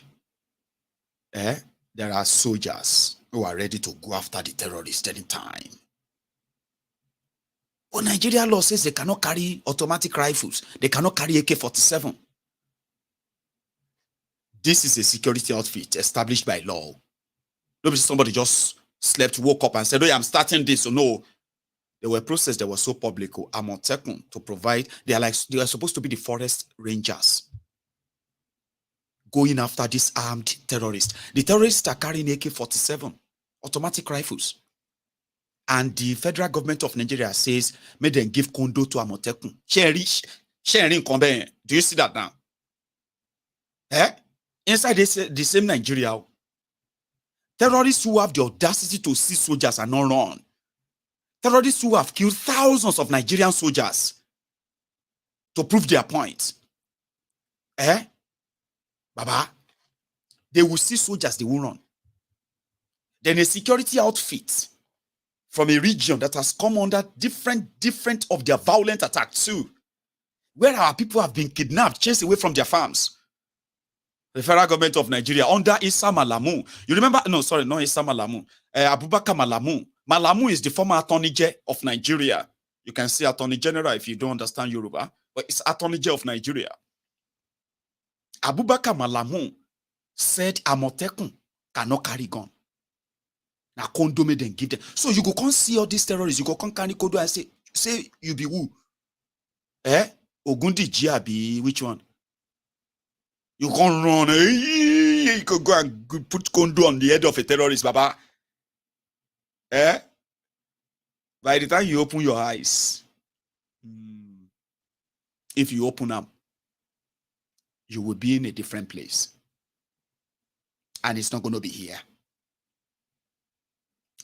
Yet, the danger exists, the solution exists, but there is a clog in the wheel of that idea, and that is what Nigeria represents. And you see that if they enter your village, if you don't want me to destroy everything, let them pass. Where are they going? They are on their way to another place to go and destroy and kill people. And once they are done, they go back into their base. And the military, we no one wahala, just let them go. You know, say you get family for house. Not to say the gun we will carry give you. This one go kill you. Nobody go, you know. That is Nigeria, in case if you don't know. Today, the justice for Mohbad, The rally is gaining momentum, and some people are so surprised. Police are not shooting. No, hey, this crowd, police are, you know what I mean? Like, meanwhile, others are thinking that maybe they are just going to feel like it's okay, it is enough. The guys that are involved, they have links to the political criminals who are controlling Nigeria right now. So when this whole thing started, initially, they were making in kind of statement and all that. Then more and more people are now angry. They are now with hashtag justice for Mohbad, justice for Imole, justice for Mohbad. Now, it's not even just justice for Mohbad. They've discovered that because of a corrupt country that Nigeria is, the lives of young people who have crossed what is his name again? Fashola, Assis Fashola, which is Naira Marley, and his crew. Those young people who have crossed the Papa one year with renew. I don't know what that they give them. Inside Nigeria, you know, Naira Marley will talk like that. I'll show you.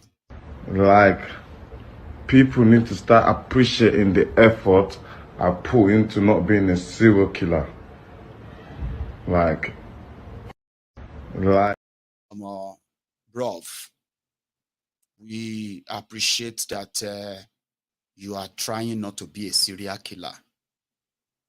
But with this serial, what do you call it? Serial change of destiny of young people. I don't like you. Some people will probably prefer you are a serial killer and not a musician mentoring young people. I can't see image, videos of some of those kids who have been through the Amalian this or that, drug peddling, drug pushing, drug using. Ha! So a lot of things are now kind of popping up to the point that majority of those who passed through him, they ended up having to, I don't know if you have noticed, they seems to be talking the same way. Before they join him, they will look normal. Then after joining him, and then this whole thing that is popping out, about everybody wants sort of be any tool kind of high on drug or has mental problem. And I am like, what kind of drug are they giving to them? How did that even last that long? In that, such a system, how did they manage to bully that young man to death? What about those ones whose lives have completely been altered? What about the system that kept enabling him and indeed helping him to further frustrate and assault these young people? A lot of you today will probably, a lot of you don't understand how deep this is. But you would at some point. But you know, the typical Nigerians, they are reacting. I don't know, they want the police to arrest them. Okay? So today they announced that they have exhumed the body of the young man, the musician, or the pop star, Mohbad, okay, for examination, for autopsy. So people are protesting, the people are rallying, peaceful protest, they call it, or peaceful rally, asking the government to do something. In some instances, they're asking the government to arrest Naira Marley. The damages is not just about this young man. It's actually his life, his trade, and those around him. If they really want to investigate, the evidence are out there. But unfortunately, there will be no investigation. There will be no arrest or anything of anybody. And if there is at all, it is just to put up a show to kind of give you what you want. I have said this before. I'm just saying it again. All right? But things are kind of getting more and more out of hand. Where his music are being banned. People are following him. And others are asking that he must be arrested and questioned. So what the police want to do right now, the criminal organization called the police in Nigeria, what they want to do is this. Because people are saying they should have done autopsy, so they've exhumed the body. Okay? So they are going to say they are investigating what killed him. Cause of death. Sure you get. So cause of death, there is nothing like depression. There is likely not going to be assault or what have you in it. There will be cause of death. Okay? So it is just for them to come back and rule something and say, his cause of death is this, but it's not caused by these guys.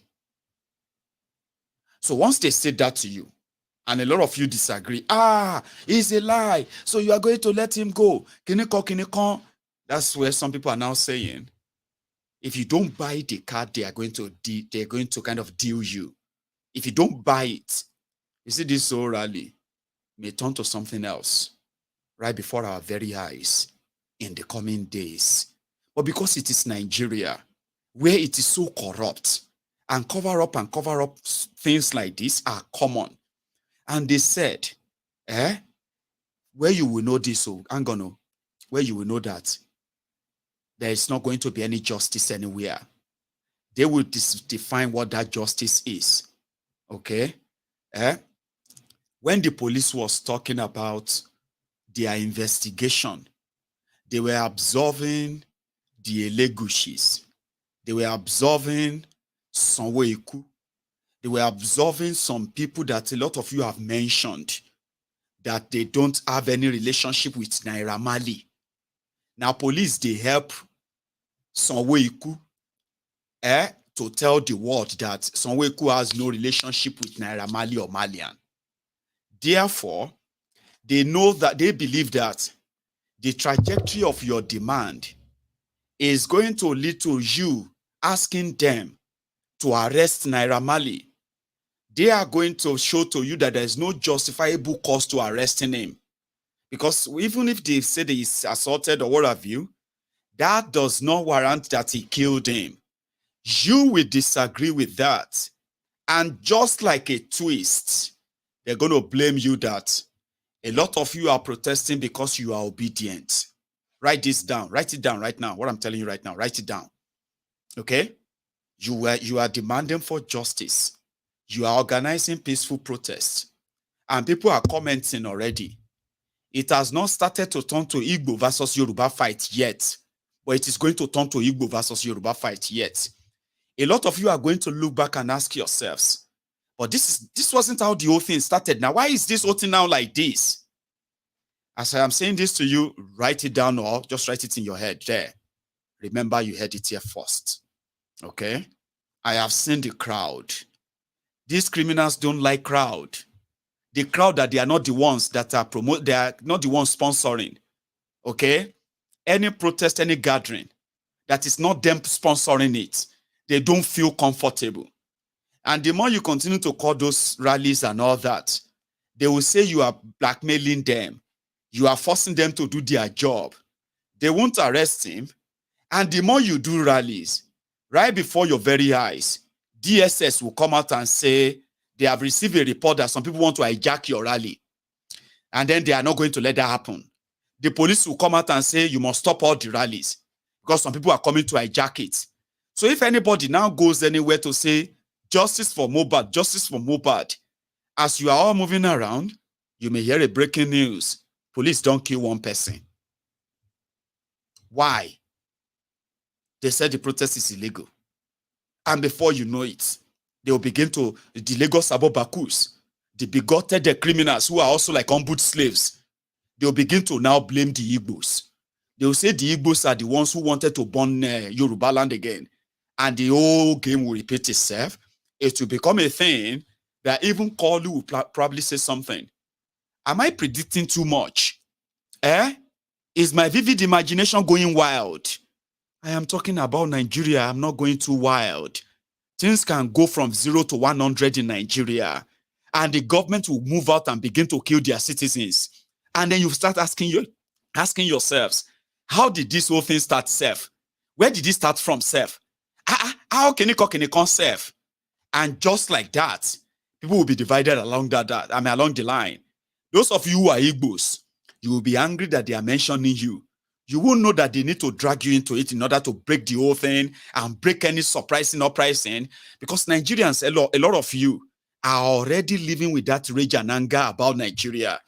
Any small chance, una go join them. Those of you who don't even know Mobadi, una go join. Before you know it, you go jump from Mobad to others. And these guys knows that they are always afraid of a rally, of a gathering that is not their own making. And they will react. And that reaction can actually lead to wherever else they are not planning to go. I don't know. I'm just saying. But yes, it is spreading, except for those who are living in denial. I'll show you some. In Akure, they did a night, they did a sort of a night rally, which also led to a kind of a candlelight, okay? But here, the deputy governor of Lagos State, I'm going to show you that. But before that, take a look at this.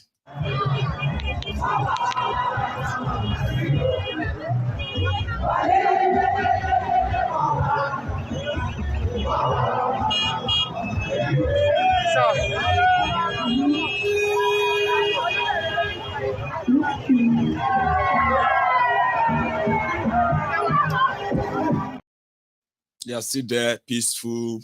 Hey, we need justice. We want justice, like this one.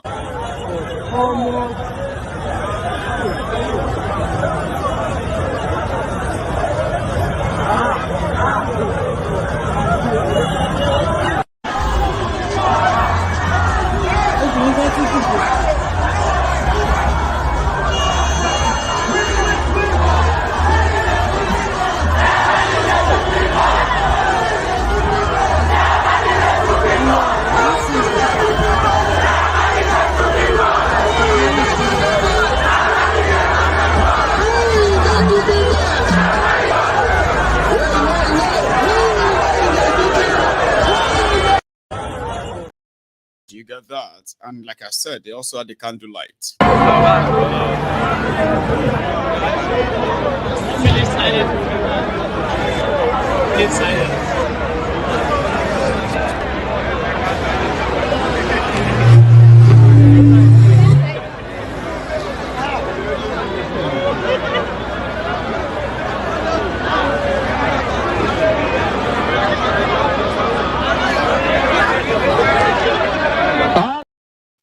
So remember, if things go south, remember tonight that what these young men were asking for is that the police should not bungle the case.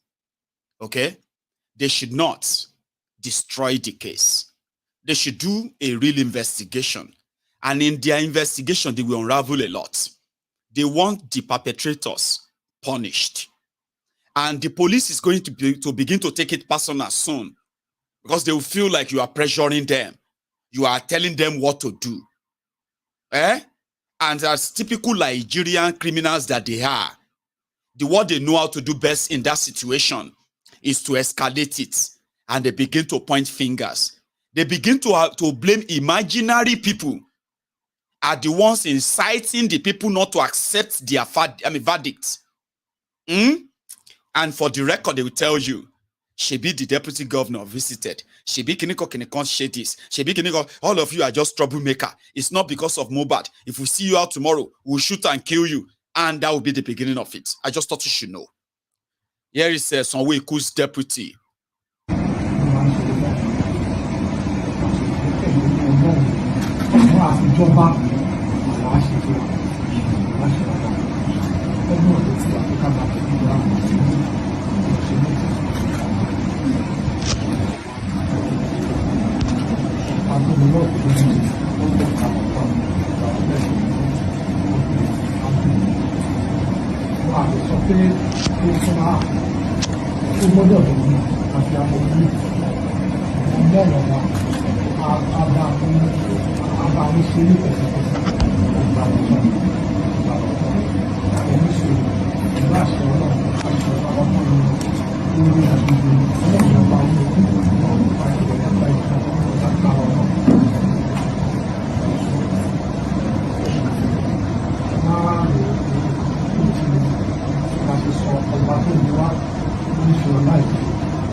That's what do you call it?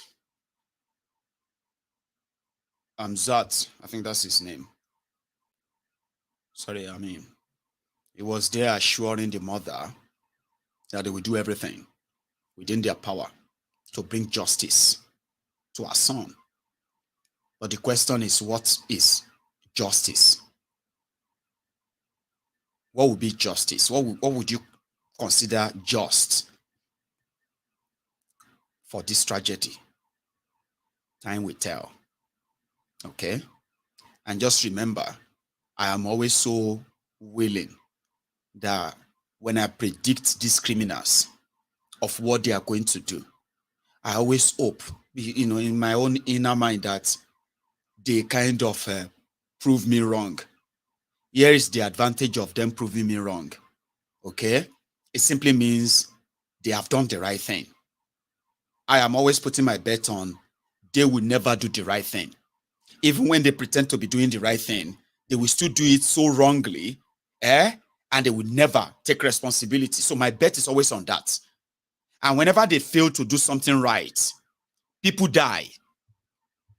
Do you understand what I mean? Every time your government fails to do things right, people die. Unfortunately, Nigeria is where you don't have any record. People die, they just die. I'm alone. Let's move on. But people can't connect how government kills them through their own policies.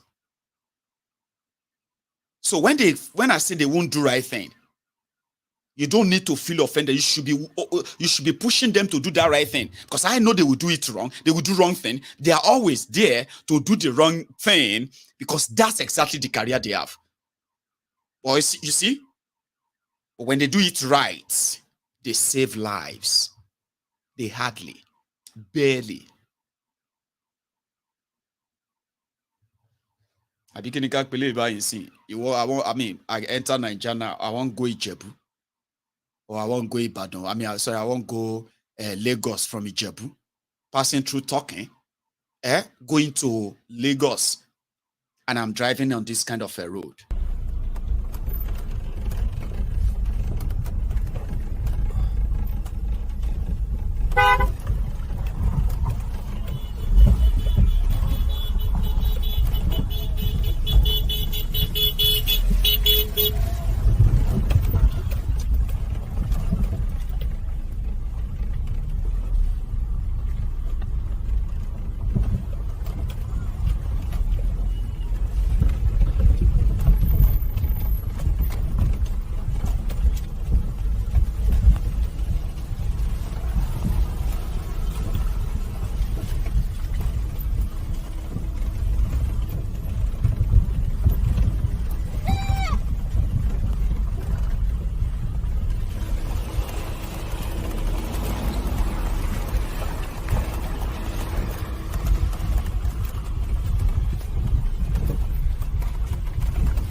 And if you talk, they will say it is a federal road.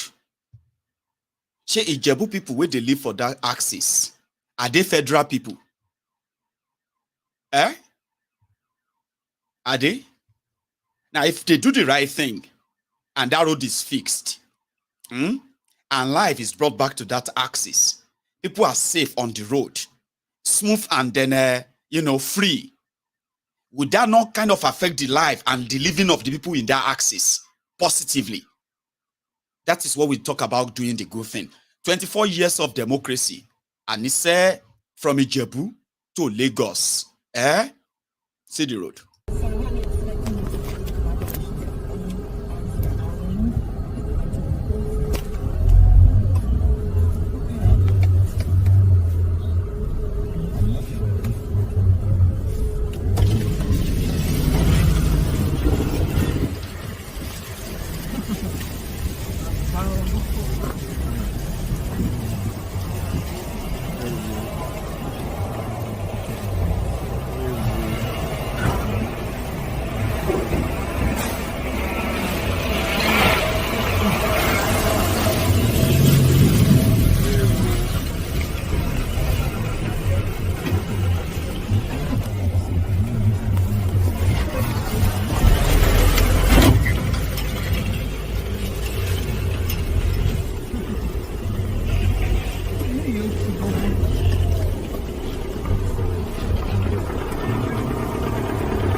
many people are in the bank because many people are dying.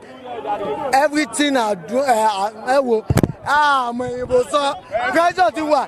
Mbazo Yoruba. Gbogbo.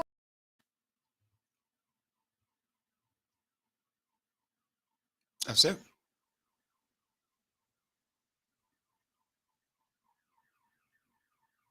Sad but true. When it comes to development, now then you go know whether you are a federal citizen living in Ijebu or a state citizen living in Egba. So who are you going to run to? Federal, Abi state? You have no idea. But whenever there is an election, it no matter where your town is or village, it doesn't matter. A ballot box will find its way to your village. Even make you no get road, no nothing. A ballot box will find its way to your village. When it comes to development, you either go to state, go to local, or when you go to local government, they will tell you to go to state. When you go to state, they will tell you to go to federal. When you go to the federal, they will say your state is irresponsible. Go to local government.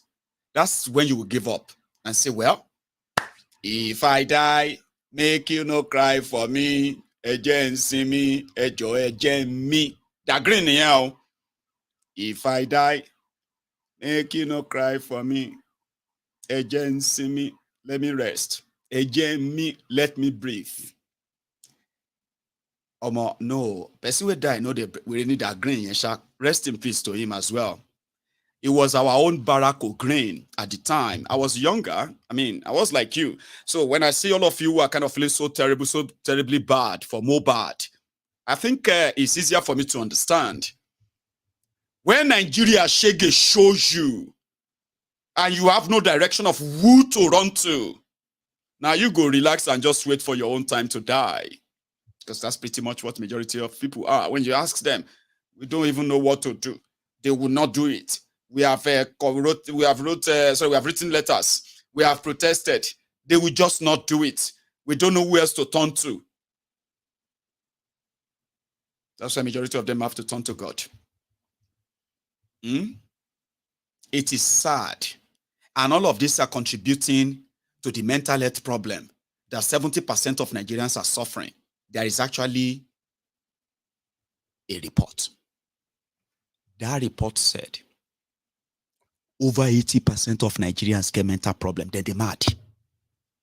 Emio, for those, if you see, for those Nigerians who are in Nigeria, yeah, I'm not mad in Jesus' name. Mayegun, are you mad? I'm not mad in Jesus' name. I will not be mad. You see, those are the symptoms. So, kilo dito self-diagnose. All right, you don't have to self-diagnose. Now, your Ministry of Health released the statement. They say 80% of you get shoko, you dey mad, but you still dey wear clothes. Una never enter market. The situation around you right now, you know, rich me person mad, even if na small mad. Small madness. You will see people who will tell you, Mayegun, you are the one that is mad. I'm not mad in Jesus' name. You will see the same people in that same space. So you see, Omo, trailer just fell over Ojuelegba Bridge now, sha. One guy, I saw one guy, by the way, this one is true story. This one is true story, okay? It actually happened yesterday in Lagos. I don't know. I have never seen that kind of accident in my life. Two trailer. They kind of jammed themselves, right? Like that. Not face to face, but like side. You know, see them like this. Two trailer. Front. And they're like that. They jam like this on the side. Omori in your one in between them, sha. Person head there. Opolo brain, skull. Pooh. I was like, did he jump out of the... It was standing like this. Now the two trailers, they hold the head. They don't break them, they don't break already. But they are still holding it. The brain, everything don't pop out already. my people first, people call the calling name. Hey, are you okay? Are you okay? Did you see that picture? Only 84, you know, nothing there again, how to blow, you know, if go even recognize Amo. So when you now say, God knows what transpired, how it was it's actually a very bad road, right? But it's not a big barrel. Kilori and Shila and Meji. So, shaking, I will laja. He won't separate them. I ain't take enter. That's when somebody will tell you, Baba, this Lagos, so a mad person feeling for Lagos, so we don't beleko you. Did you get that? They agree that if you know mad, you know feel for Lagos. Others are now saying, if you no get shoko, you no fit survive for Nigeria. So you must get that shoko. The police officer that is going to stop you on the road, he get mental problem. They can't carry gun, give him. You that the police officer is going to stop, you are going through your own shege silently. You manage your own shoko.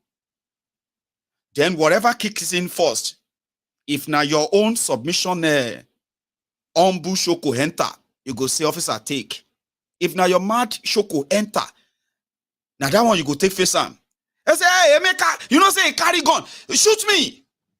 I say, Emeka, what happen? You stand in front of police officer. You tell and say, shoot me. See, I don't even know Jarena. I just, I was so mad. I was so crazy. I mean, that minute I was ready for him to shoot me. You ready for him to shoot you? Person will carry gun.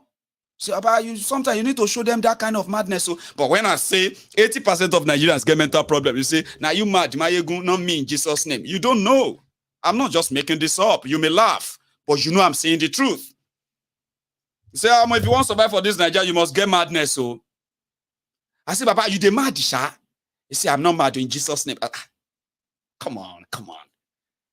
You dey manage your madness in it. Here you get. Nigeria go make you mad. Normal. Well, man, I don't go too far. I'll take course. Let me take 1 or 2 courses, okay? But I'm going to go make myself a cup of tea first, all right? So a country ruled by criminals, you shouldn't expect anything great to come out of it. Because this is their career. The more they take from the system, the more they deny the rest of the population. And if they don't invest in that system, no amount of international trip, pictures, this or that will actually change that. If you don't believe, well, you live through Bukwari's time. You will believe in time. I go make a tea. I go make a cup of tea. So if you want to be part of this, first, you need to like this broadcast, okay? You need to like it. You need to share it. Subscribe to my channel, which is the great thing to do. If you are somebody who just don't like stress, I'll handle the stress for you, okay? Subscribe. Come on here every evening, right? And let out, you know what I mean? I'm going to go make myself a cup of tea. I'll be back. And we are competing with armed robbers and the bandits to recruit from the youths who are unemployed. 33% unemployed.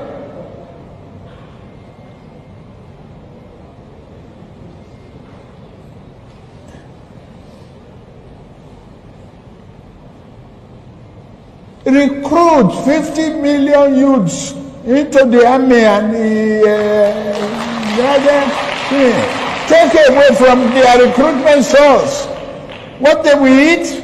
Cassava, agbado, corn, and the morning, yam in the afternoon. It's growing here. You create.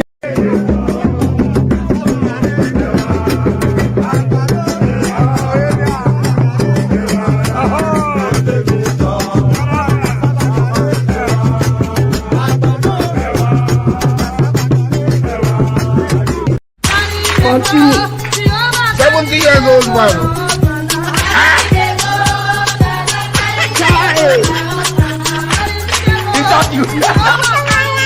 Jesus is Lord.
You get it? Okay. If you don't get it, forget about it. Hello. Well, that's me back. And I have a caller. Let me take the call. I missed the first one, so now I'll take this one. So thank you so much, by the way, for those who are still back. Hello there. Hello, my Gio, my Egu. Hello, General. brethren. How are you, sir? I'm doing great. This is Zeus. Zeus. How are you? How is your family? Well, I'm doing great. Thank you. Okay, my Egu, let me just go straight to the point. I appreciate There's this word they call sophistry. They say it's the use of fallacious arguments, especially with the intention of deceiving. So Nigerians, politicians, like you said that most Nigerians are mad anyways. So what they do is they're using philosophy and logic where you look for a solution to a problem in order to solve it. So you go to the basic and tell people in a logical way so that they can understand how you find your solution. What sophistry does is they already have an answer for you already. So for example, you say 1 + 1 is 2, and you show somebody how you did the arithmetic to come to that conclusion of 2. They can tell you 1 + 1 is 11, and that's it. You tell them, how do you come to the answer to the 1 + 1 is 11? They say it don't matter. Just the same thing sophistry is what the judges did. Look at, they say and. In probability, there's a word and. And is a word. And it's a word that joins other words anyway. It's a word. And it's in the Constitution and Abuja. When you do your probability, the word and stands by its own. It doesn't need any legal explanation to explain what and is. If I say, Mayegu, come to my house and bring so and so. If Mayegu comes to my house without so and so, that means Mayegu did not follow the instruction. No. So when the judges use the word to conclude their own whatever, that's what I call sophistry. That means you already have an answer, a fallacious answer, before actually looking at the logic and the reasoning behind your answer. So that's sophistry.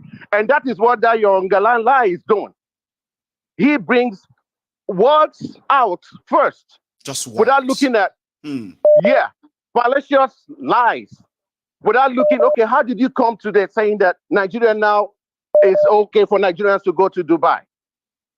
You did not look at any reasoning, no solution, no facts. You just use fallacious manipulation on the people. Nigerians should start thinking about how to use logic and reasoning. Stop thinking about the tribal lines, religious lines. When somebody is telling you something, for example, somebody is saying, okay, Tinubu, can you make Tinubu the role model of your child? That's a simple logical question. Straightforward question. If you're raising a child now, can you tell that child, your president is Bola Tinubu, and that's your president, and I want you to be the president and the role that Tinubu be his role model? Can you, in your own rational mind, to raise your child to become Tinubu? That's a question every Nigerian should ask themselves. If you cannot raise your child to become like Tinubu, then why will you accept Tinubu to be the front line, the head of Nigeria? It does not make any sense. Thank you so much. That's the only thing I want to drop in there. They're using sophistry on us, yo. Well, they're bringing up fallacious lies without any logical argument to back it up. Thank you so much. I appreciate you. Thanks so much, Zeus. You stay safe, bro. Right? Have a good one, sir. That says Zeus there, and sure, I have another caller here. Hello.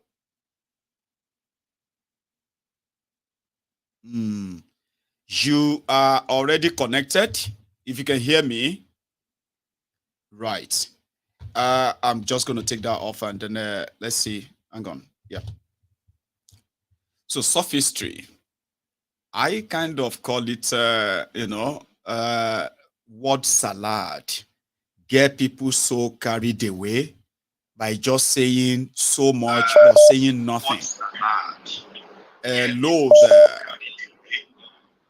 Hello, good evening, Mr. Mayo. Good evening to you. Is that Don Gada? The first time you are recognizing me. Because you chose not to change your profile picture this time. That's what usually confuses me, and I always miss it. How are you, Baba? I'm fine. How is the family? We are so good. Two people called me that your story of why you left Nigeria that we shared here the last time actually made them cry. And I said I did my best to possibly just have you cut it short. If I give you all night, maybe we'll all end up crying. How are you, Baba, I'm fine. I'm fine. I'm fine. We thank God for today. Again, you know, please. When you talk about issue of Nigeria, if I go to social media, I watch the way Nigerians react towards what is coming to them, what is going to befall them. I myself, I felt pity for them because I don't know whether we are the way they address us as black people, whether our mind is also black. Like they actually saw our mind, that our mind is black, nothing white is inside our mind. That was the first reason to address us as black people, because actually the color of our skin is not black, it's actually brown or chocolate. Let me say this. As 2 weeks ago, they have started selling the scoop to Northerners that they should be grateful to Allah that Nigeria is still selling petrol at 600 naira, that some other African countries are already selling for 1,000, 1,002.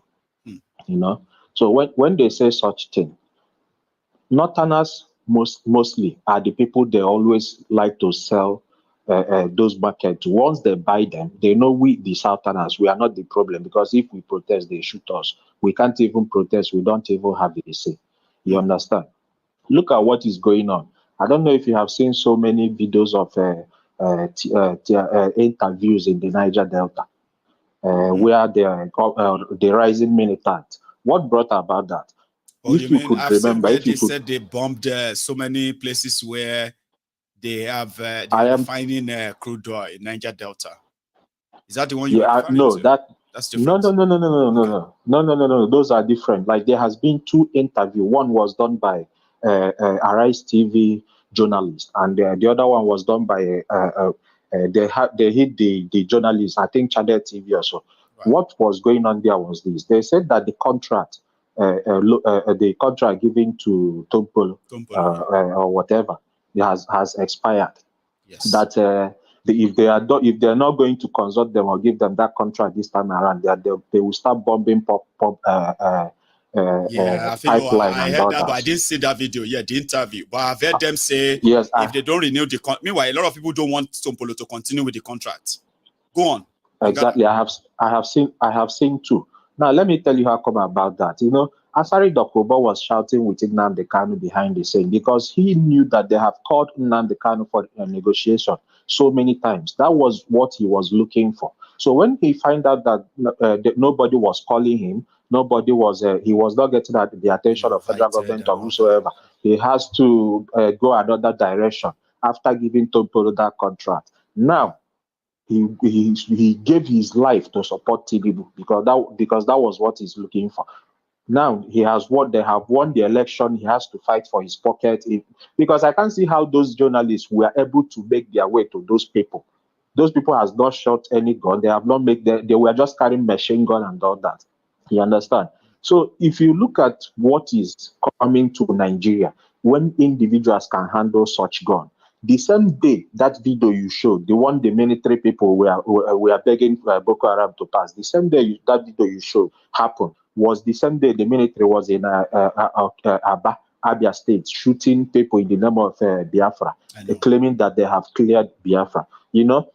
So what I just look at all these things. In case of this mobile stuff, they are waiting for P2B. I saw what you posted today about this white goat. What is his name again? That PDP guy. That PDP guy. That former that worked with Jonathan. Good luck, Jonathan.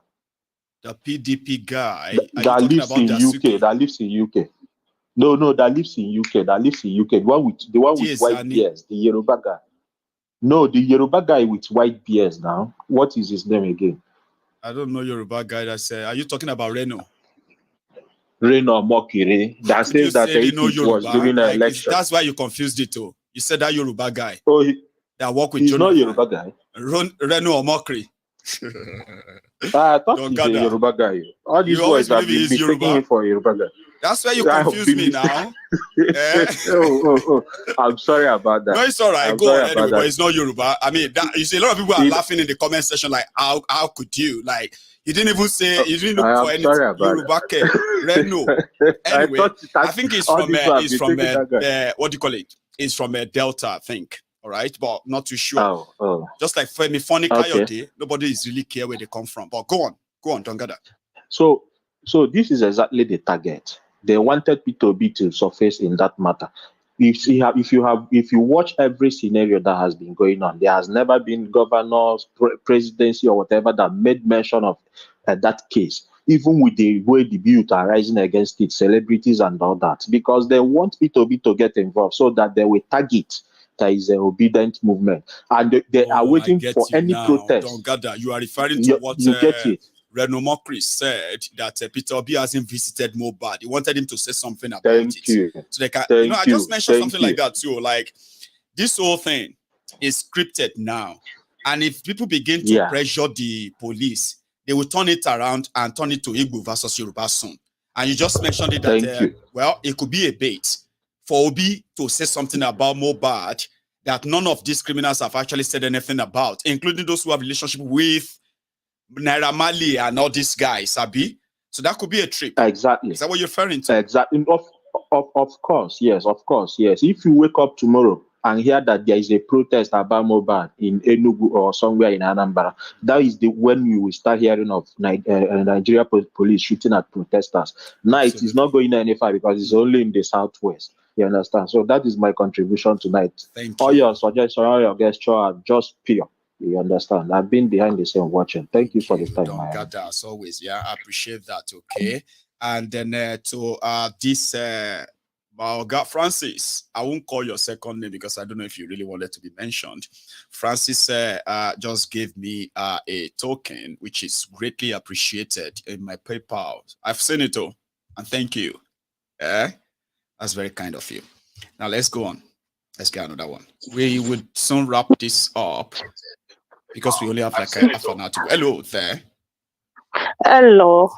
Well done. Thank you so much. And well done. You know, all these things that is happening in Nigeria, you said it several times, and it's happening. The president, what do they expect? What do we expect in Nigeria? They should know that when you put someone, they voted for the man, though they didn't vote for him anyway, but it's not whether we like it or not, it's not the president of Nigeria. Yes. Of Nigeria. So and whatever it does affect all of us, whether we like it, whether we like it or not. That is just the bitter truth, you know. And now what is going on now? About Mohbad. It's so sad. I know. It's really sad because for so long now, since that thing happened, honestly, I'm not really like getting myself that much. You can't be a mother or a parent, right? Or somebody in general. You can't be a human. And even if you don't know him, and you are seeing all these things around, and you're putting all the pieces together, there's no way you will never feel moved. Like, oh my God. Honestly, I can't even sleep. Honestly. And it's so sad that those people that are involved, they're like, they're dealing with their power. I mean, the powerhouse, they're really connected. You know, they're really connected. All these things that is happening in Nigeria now that they're saying the government, they're like, oh, they're going to do this and that. They're just saying it. Nobody can get justice in Nigeria. Honestly, unfortunately, nobody can get justice. It's like, okay, now apparently they've stopped then the walk or what they want to do tomorrow in Lagos. They already said they shouldn't do that one. You understand that people are trying to any protest or the walk, peaceful walk. Yeah, exactly. When I read that thing, when I read it, they started the walk other places, but for Lagos, they said they shouldn't do that one. You know, for Lagos, and you know them, they always protect that Lagos, and they said they're going to hijack it. Exactly. You know, so they are just counting days to see who to blame before they will promote it. Honestly, and they will unleash their thoughts out there, and they will use that as an excuse to say, "Oh, we know they have hijacked it." And like because you know, again they go through that. Yeah, it's like what the last caller just said now about Obi movement. Like, oh, they will say Obi is like Obi people or something like that, because they believe is the youth are in support of Obi. You know, so now is the youth majorly who are protesting now. Those people that you see outside are young people. You know, so definitely if they might connect that thing together, especially if Obi make any comments about this particular thing. Honestly, they will hold on to it. So because they know what happened to this guy. They definitely, all of them know what happened, and they know who did this thing, those people that are connected, and they know these guys are working for them. You know, so this and thing, the whole Nigeria is. Naira Marley came out publicly and he said he will give 2 billion to Tinubu's campaign. Okay, that's how much money is in his disposal, right? They know him. But imagine if those who actually did this, imagine if those who did this, their relationship is to the Obi and Labour Party. You know, it's going to be a different story right now. Exactly, it's definitely. So this whole Nigeria is shattered. It's something else. It's like, to me, everything. Just look at the petroleum, the thing that is now the gas. It's now the gas. The what is it called? The Dangote Refinery is now about the gas and this. So you know, all this. What is happening? This country, the whole thing. Everything is just game. But what I'm trying to let people know themselves is that your life is not a game. You don't have 2 lives. The policies of these guys affect your life. It can make or mar your life. Don't join them and say it's a game. They are using your life to play Ludo here. So if you understand what this means, you should not promote it. I hope people actually connect with the message. But they don't. When they will say politics is a matter of, it's a game.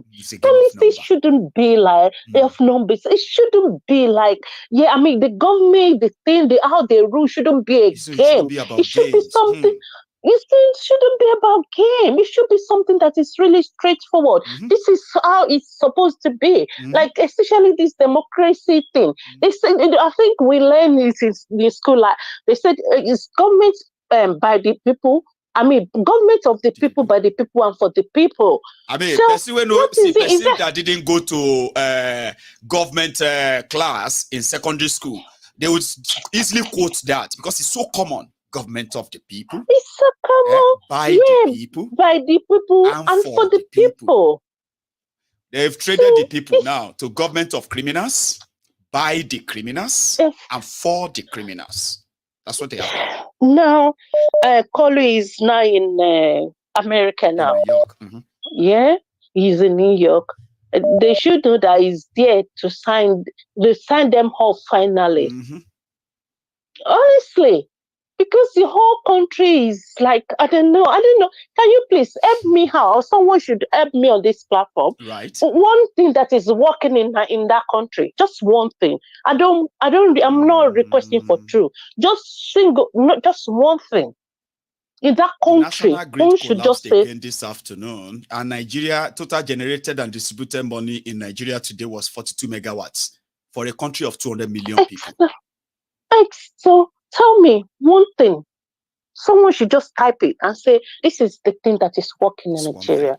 It's just so sad, honestly. I gave up already. So I always say, it is so unfair. Yeah. That when we were growing up, it is the same give up already. You know, it is the same complaint when we were growing up. Majority of us are parents today. It is the same complaint. Which means people's lives don't really matter to these guys, and it is unfair. They are from generation to generation. Okay, so what look at how they just destroying the youth. Okay, there's another guy there that's just said there's Lee Smart. Yeah, that one is under Malians as well. I just read that one. Is that and there's another one. DJ Smile or something? No, that is DJ. No, DJ Splash. That is different. That is the one there that is mad. There's another one. Joe went to visit today. He went to his that is DJ Splash. Okay. That is Splash. Right. Yeah. There's another one, Lil Smart. Lil Smart. Like that's Smart. Is he also that one is a musician or a DJ too? As well, a musician.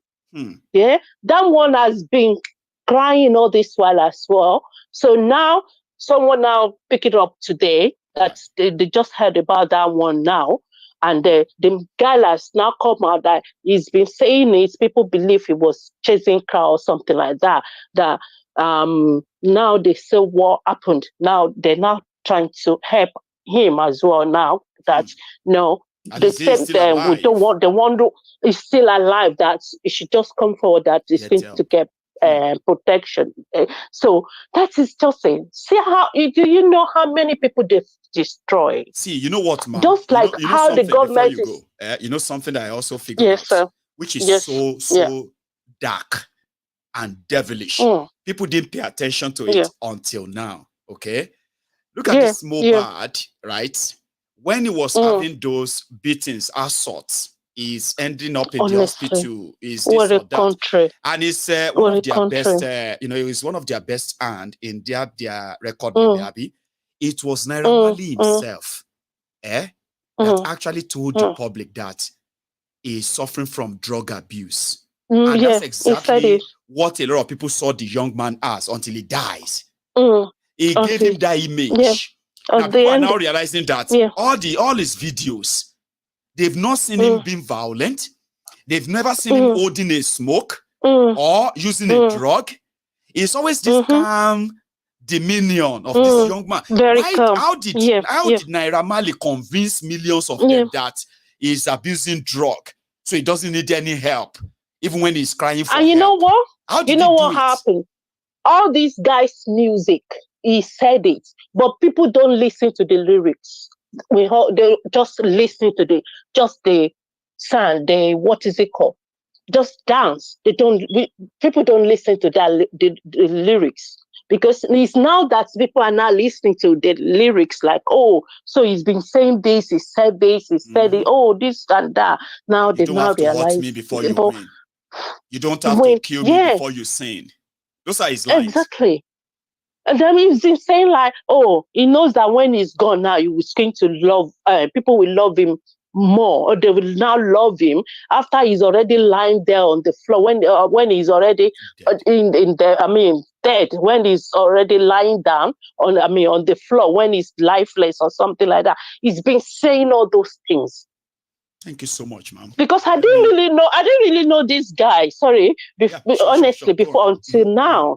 No, I didn't really know, even more bad. I didn't really know him until. See, I was singing. I thought it was Naira Marley that sang. Exactly, Naira Marley that sang. OPP, honestly. OPG, I don't know. I thought it was Naira Marley until he died. I was like, oh, really? Exactly. It's deep. All right. Thank you so much. Thank you so much. Thank you. Have a good, blessed night. And you too. My regards to the family. Thank you, Papa. Thank you so much. Yes, ma'am.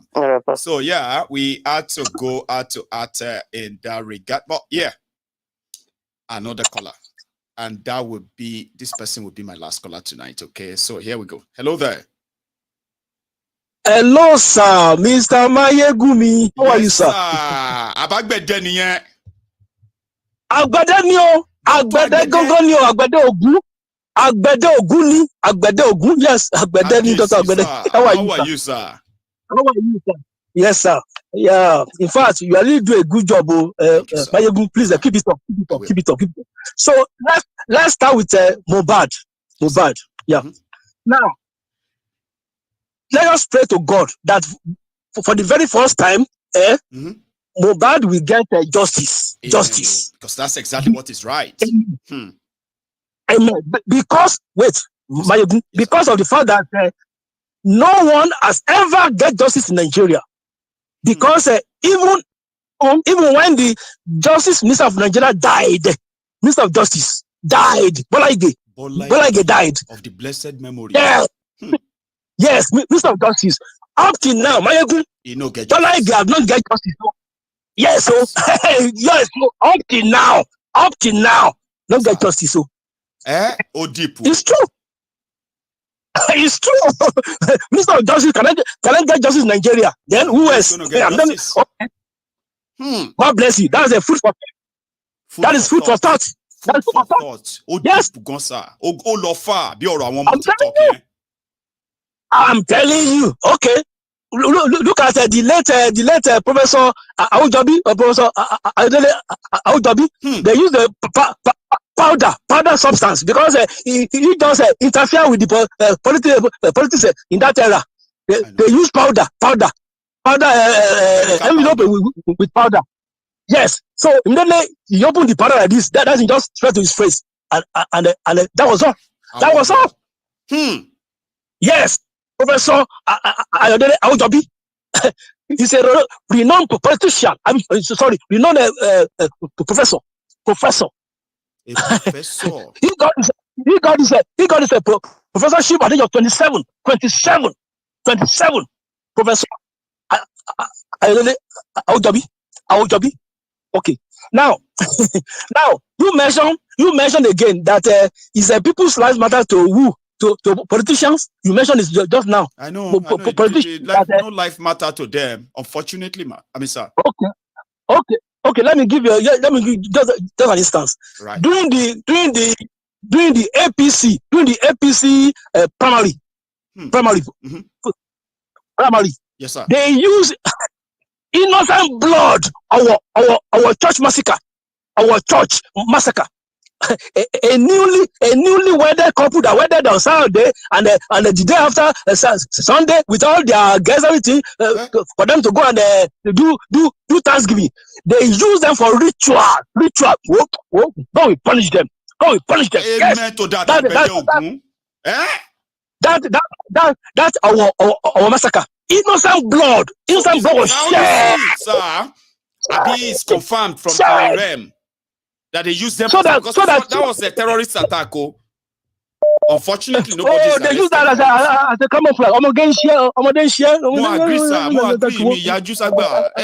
Keep leading on, sir. I'm following you. One share to attack you. Yes, sir. Yes, yes. Correct. Our church massacre. I'm telling almost you. Later on, over 80 people money. Correct. God bless you. Innocent people. A newly wedded couple. To wedding Saturday and a day after going to Thanksgiving with people that Jesus Christ. Just for them to get the nod for the APC primary. I'm telling you. So we can say it was then Abi. You should ask them. I wanted to say if it didn't work, Kolu won't be in America as the president of Nigeria now, okay, Abi? That means it worked. God bless you. Amen. And Kolu also, okay, the bottom line is the Nigerian populace are fools. They are idiotic fools. Don't they see that? Don't they see that I have already move on because of the fact that I indeed won the election. They will continue to be yelling and crying like that, and in their faces, I will indeed finish my first and second time as the president of Nigeria. Are you quoting from that your last message? That you remember that message you delivered that time which also said that they are also crying and yelling. They will be yelling and crying, including that Mayegun, that small boy. He will be yelling and he will be crying. Are you taking a quote from that one, or this is a new one? This is an added one. That's an addition. Addition to that. Right. Yes, addition to that. Right. It's true. Ballet, just ballet. And let's go. They're going to Supreme Court for what? Supreme Court 0. Supreme Court. Obi article. They're just wasting their money. And we're going to your Supreme Court. I'm telling you, Supreme Court, best of the same feather, flock together. Oh, I want to take that your first one where you said, hopefully, Mohbad will get justice. Maybe you just wanted us to feel like maybe. For the very first time, yes, sir, in history, because when a whole Minister of Justice of Nigeria, Bola Ige, cannot get justice, I don't know. Okay, maybe for the first time. God bless you. God bless you some other time. Mama, God bless you. Keep on your good work. God bless you. Keep on your good work. Nice one, That is Agbede. Usually we have a JJ. We used to have JJ, our CIA here. But good enough. We now have Agbede. Their own is like more kind of, from the realm. A lot of you will laugh when Agbede talks. But if you pay attention very well, the message is pretty much buried within. And I hope you get it. Did you get the message? No? Well, me too. But I believe we will get it. That is why if you joined us midway, you needed to watch this broadcast again. Okay? And you can get the whole concept. And I will see you some other time, by the way. Please like the broadcast, share the broadcast, subscribe to my channels, right? To my channel. And I beg of you to take a tour. Once in a while, why do you people not visit Diaspora Radio International on YouTube? It's always there where they have this feature the people that discuss exactly how things are happening back there at home, especially in Yoruba land. Please go on there, subscribe to my channel. That one too is my channel, Diaspora Radio International on YouTube, everywhere. Subscribe, follow it, watch the clips. They are different from Mayegun stuff, right? But they are kind of so real, so raw. You will not regret it. I will see you some other time. Please stay safe. And good night.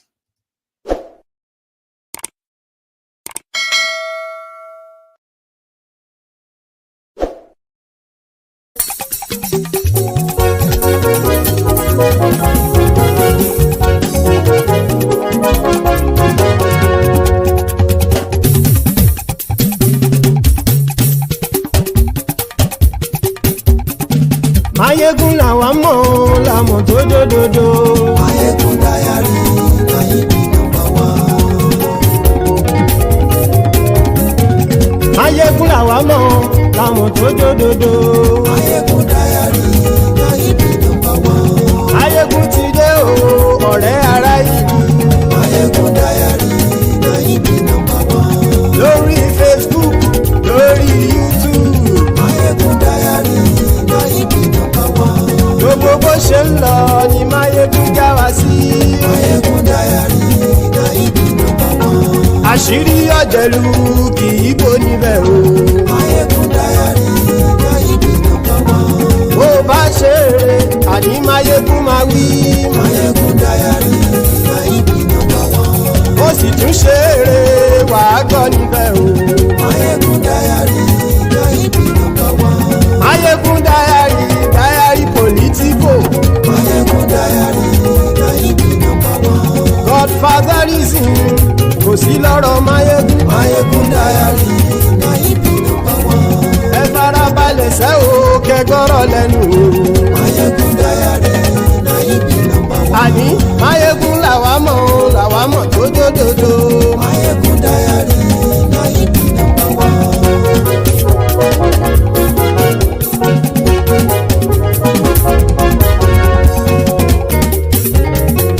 Àní ẹ̀sùn rákì.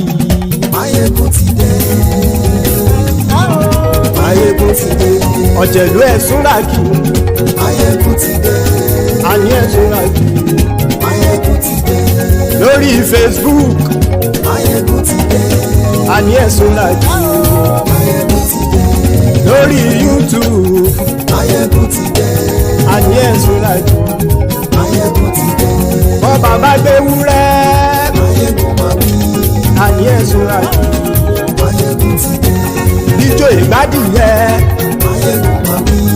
àní ẹ̀sùn làjú Máyégún ti dé. pẹ̀sìdó bá rúfin o Máyégún máa wí. àní ẹ̀sùn làjú Máyégún ti dé. kí gómìnà kówó jẹ Máyégún máa wí. àní ẹ̀sùn làjú Máyégún ti dé. ọlọ́pàá tí ń darí bá Máyégún máa wí. àní ẹ̀sùn làjú Máyégún ti dé.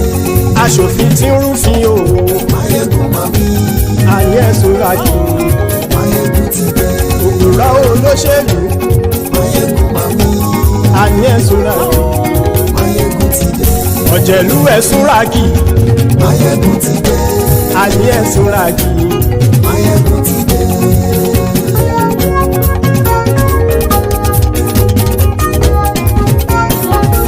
Máyégún ti dé gbogbo ọ̀jẹ̀lú ẹ̀sùn ràgì Máyégún ti dé gbogbo ọ̀jẹ̀lú ẹ̀sùn ràgì ṣùgbọ́n ní bá ti ṣe èyí tó yẹ kí wọ́n ṣe ọmọ bá dèrò ní fi wọ́n níran o.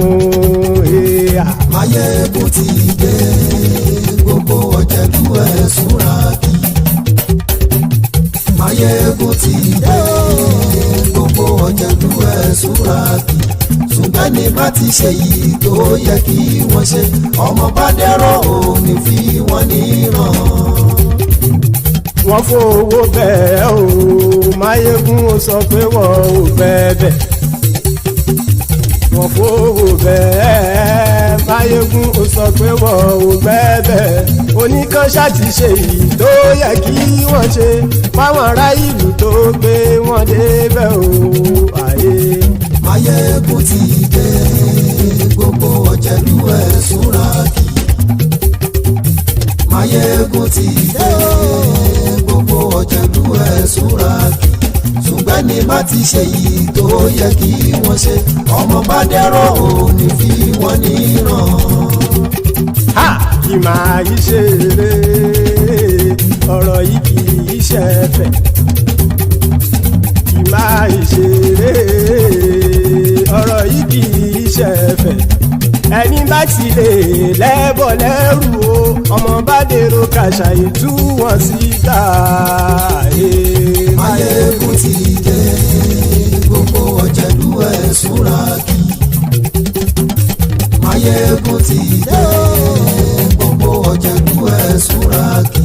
ṣùgbọ́n ní bá ti ṣe yìí tó yẹ kí wọ́n ṣe ọmọ bá dẹ́rọ̀ ò ní fi wọ́n níran.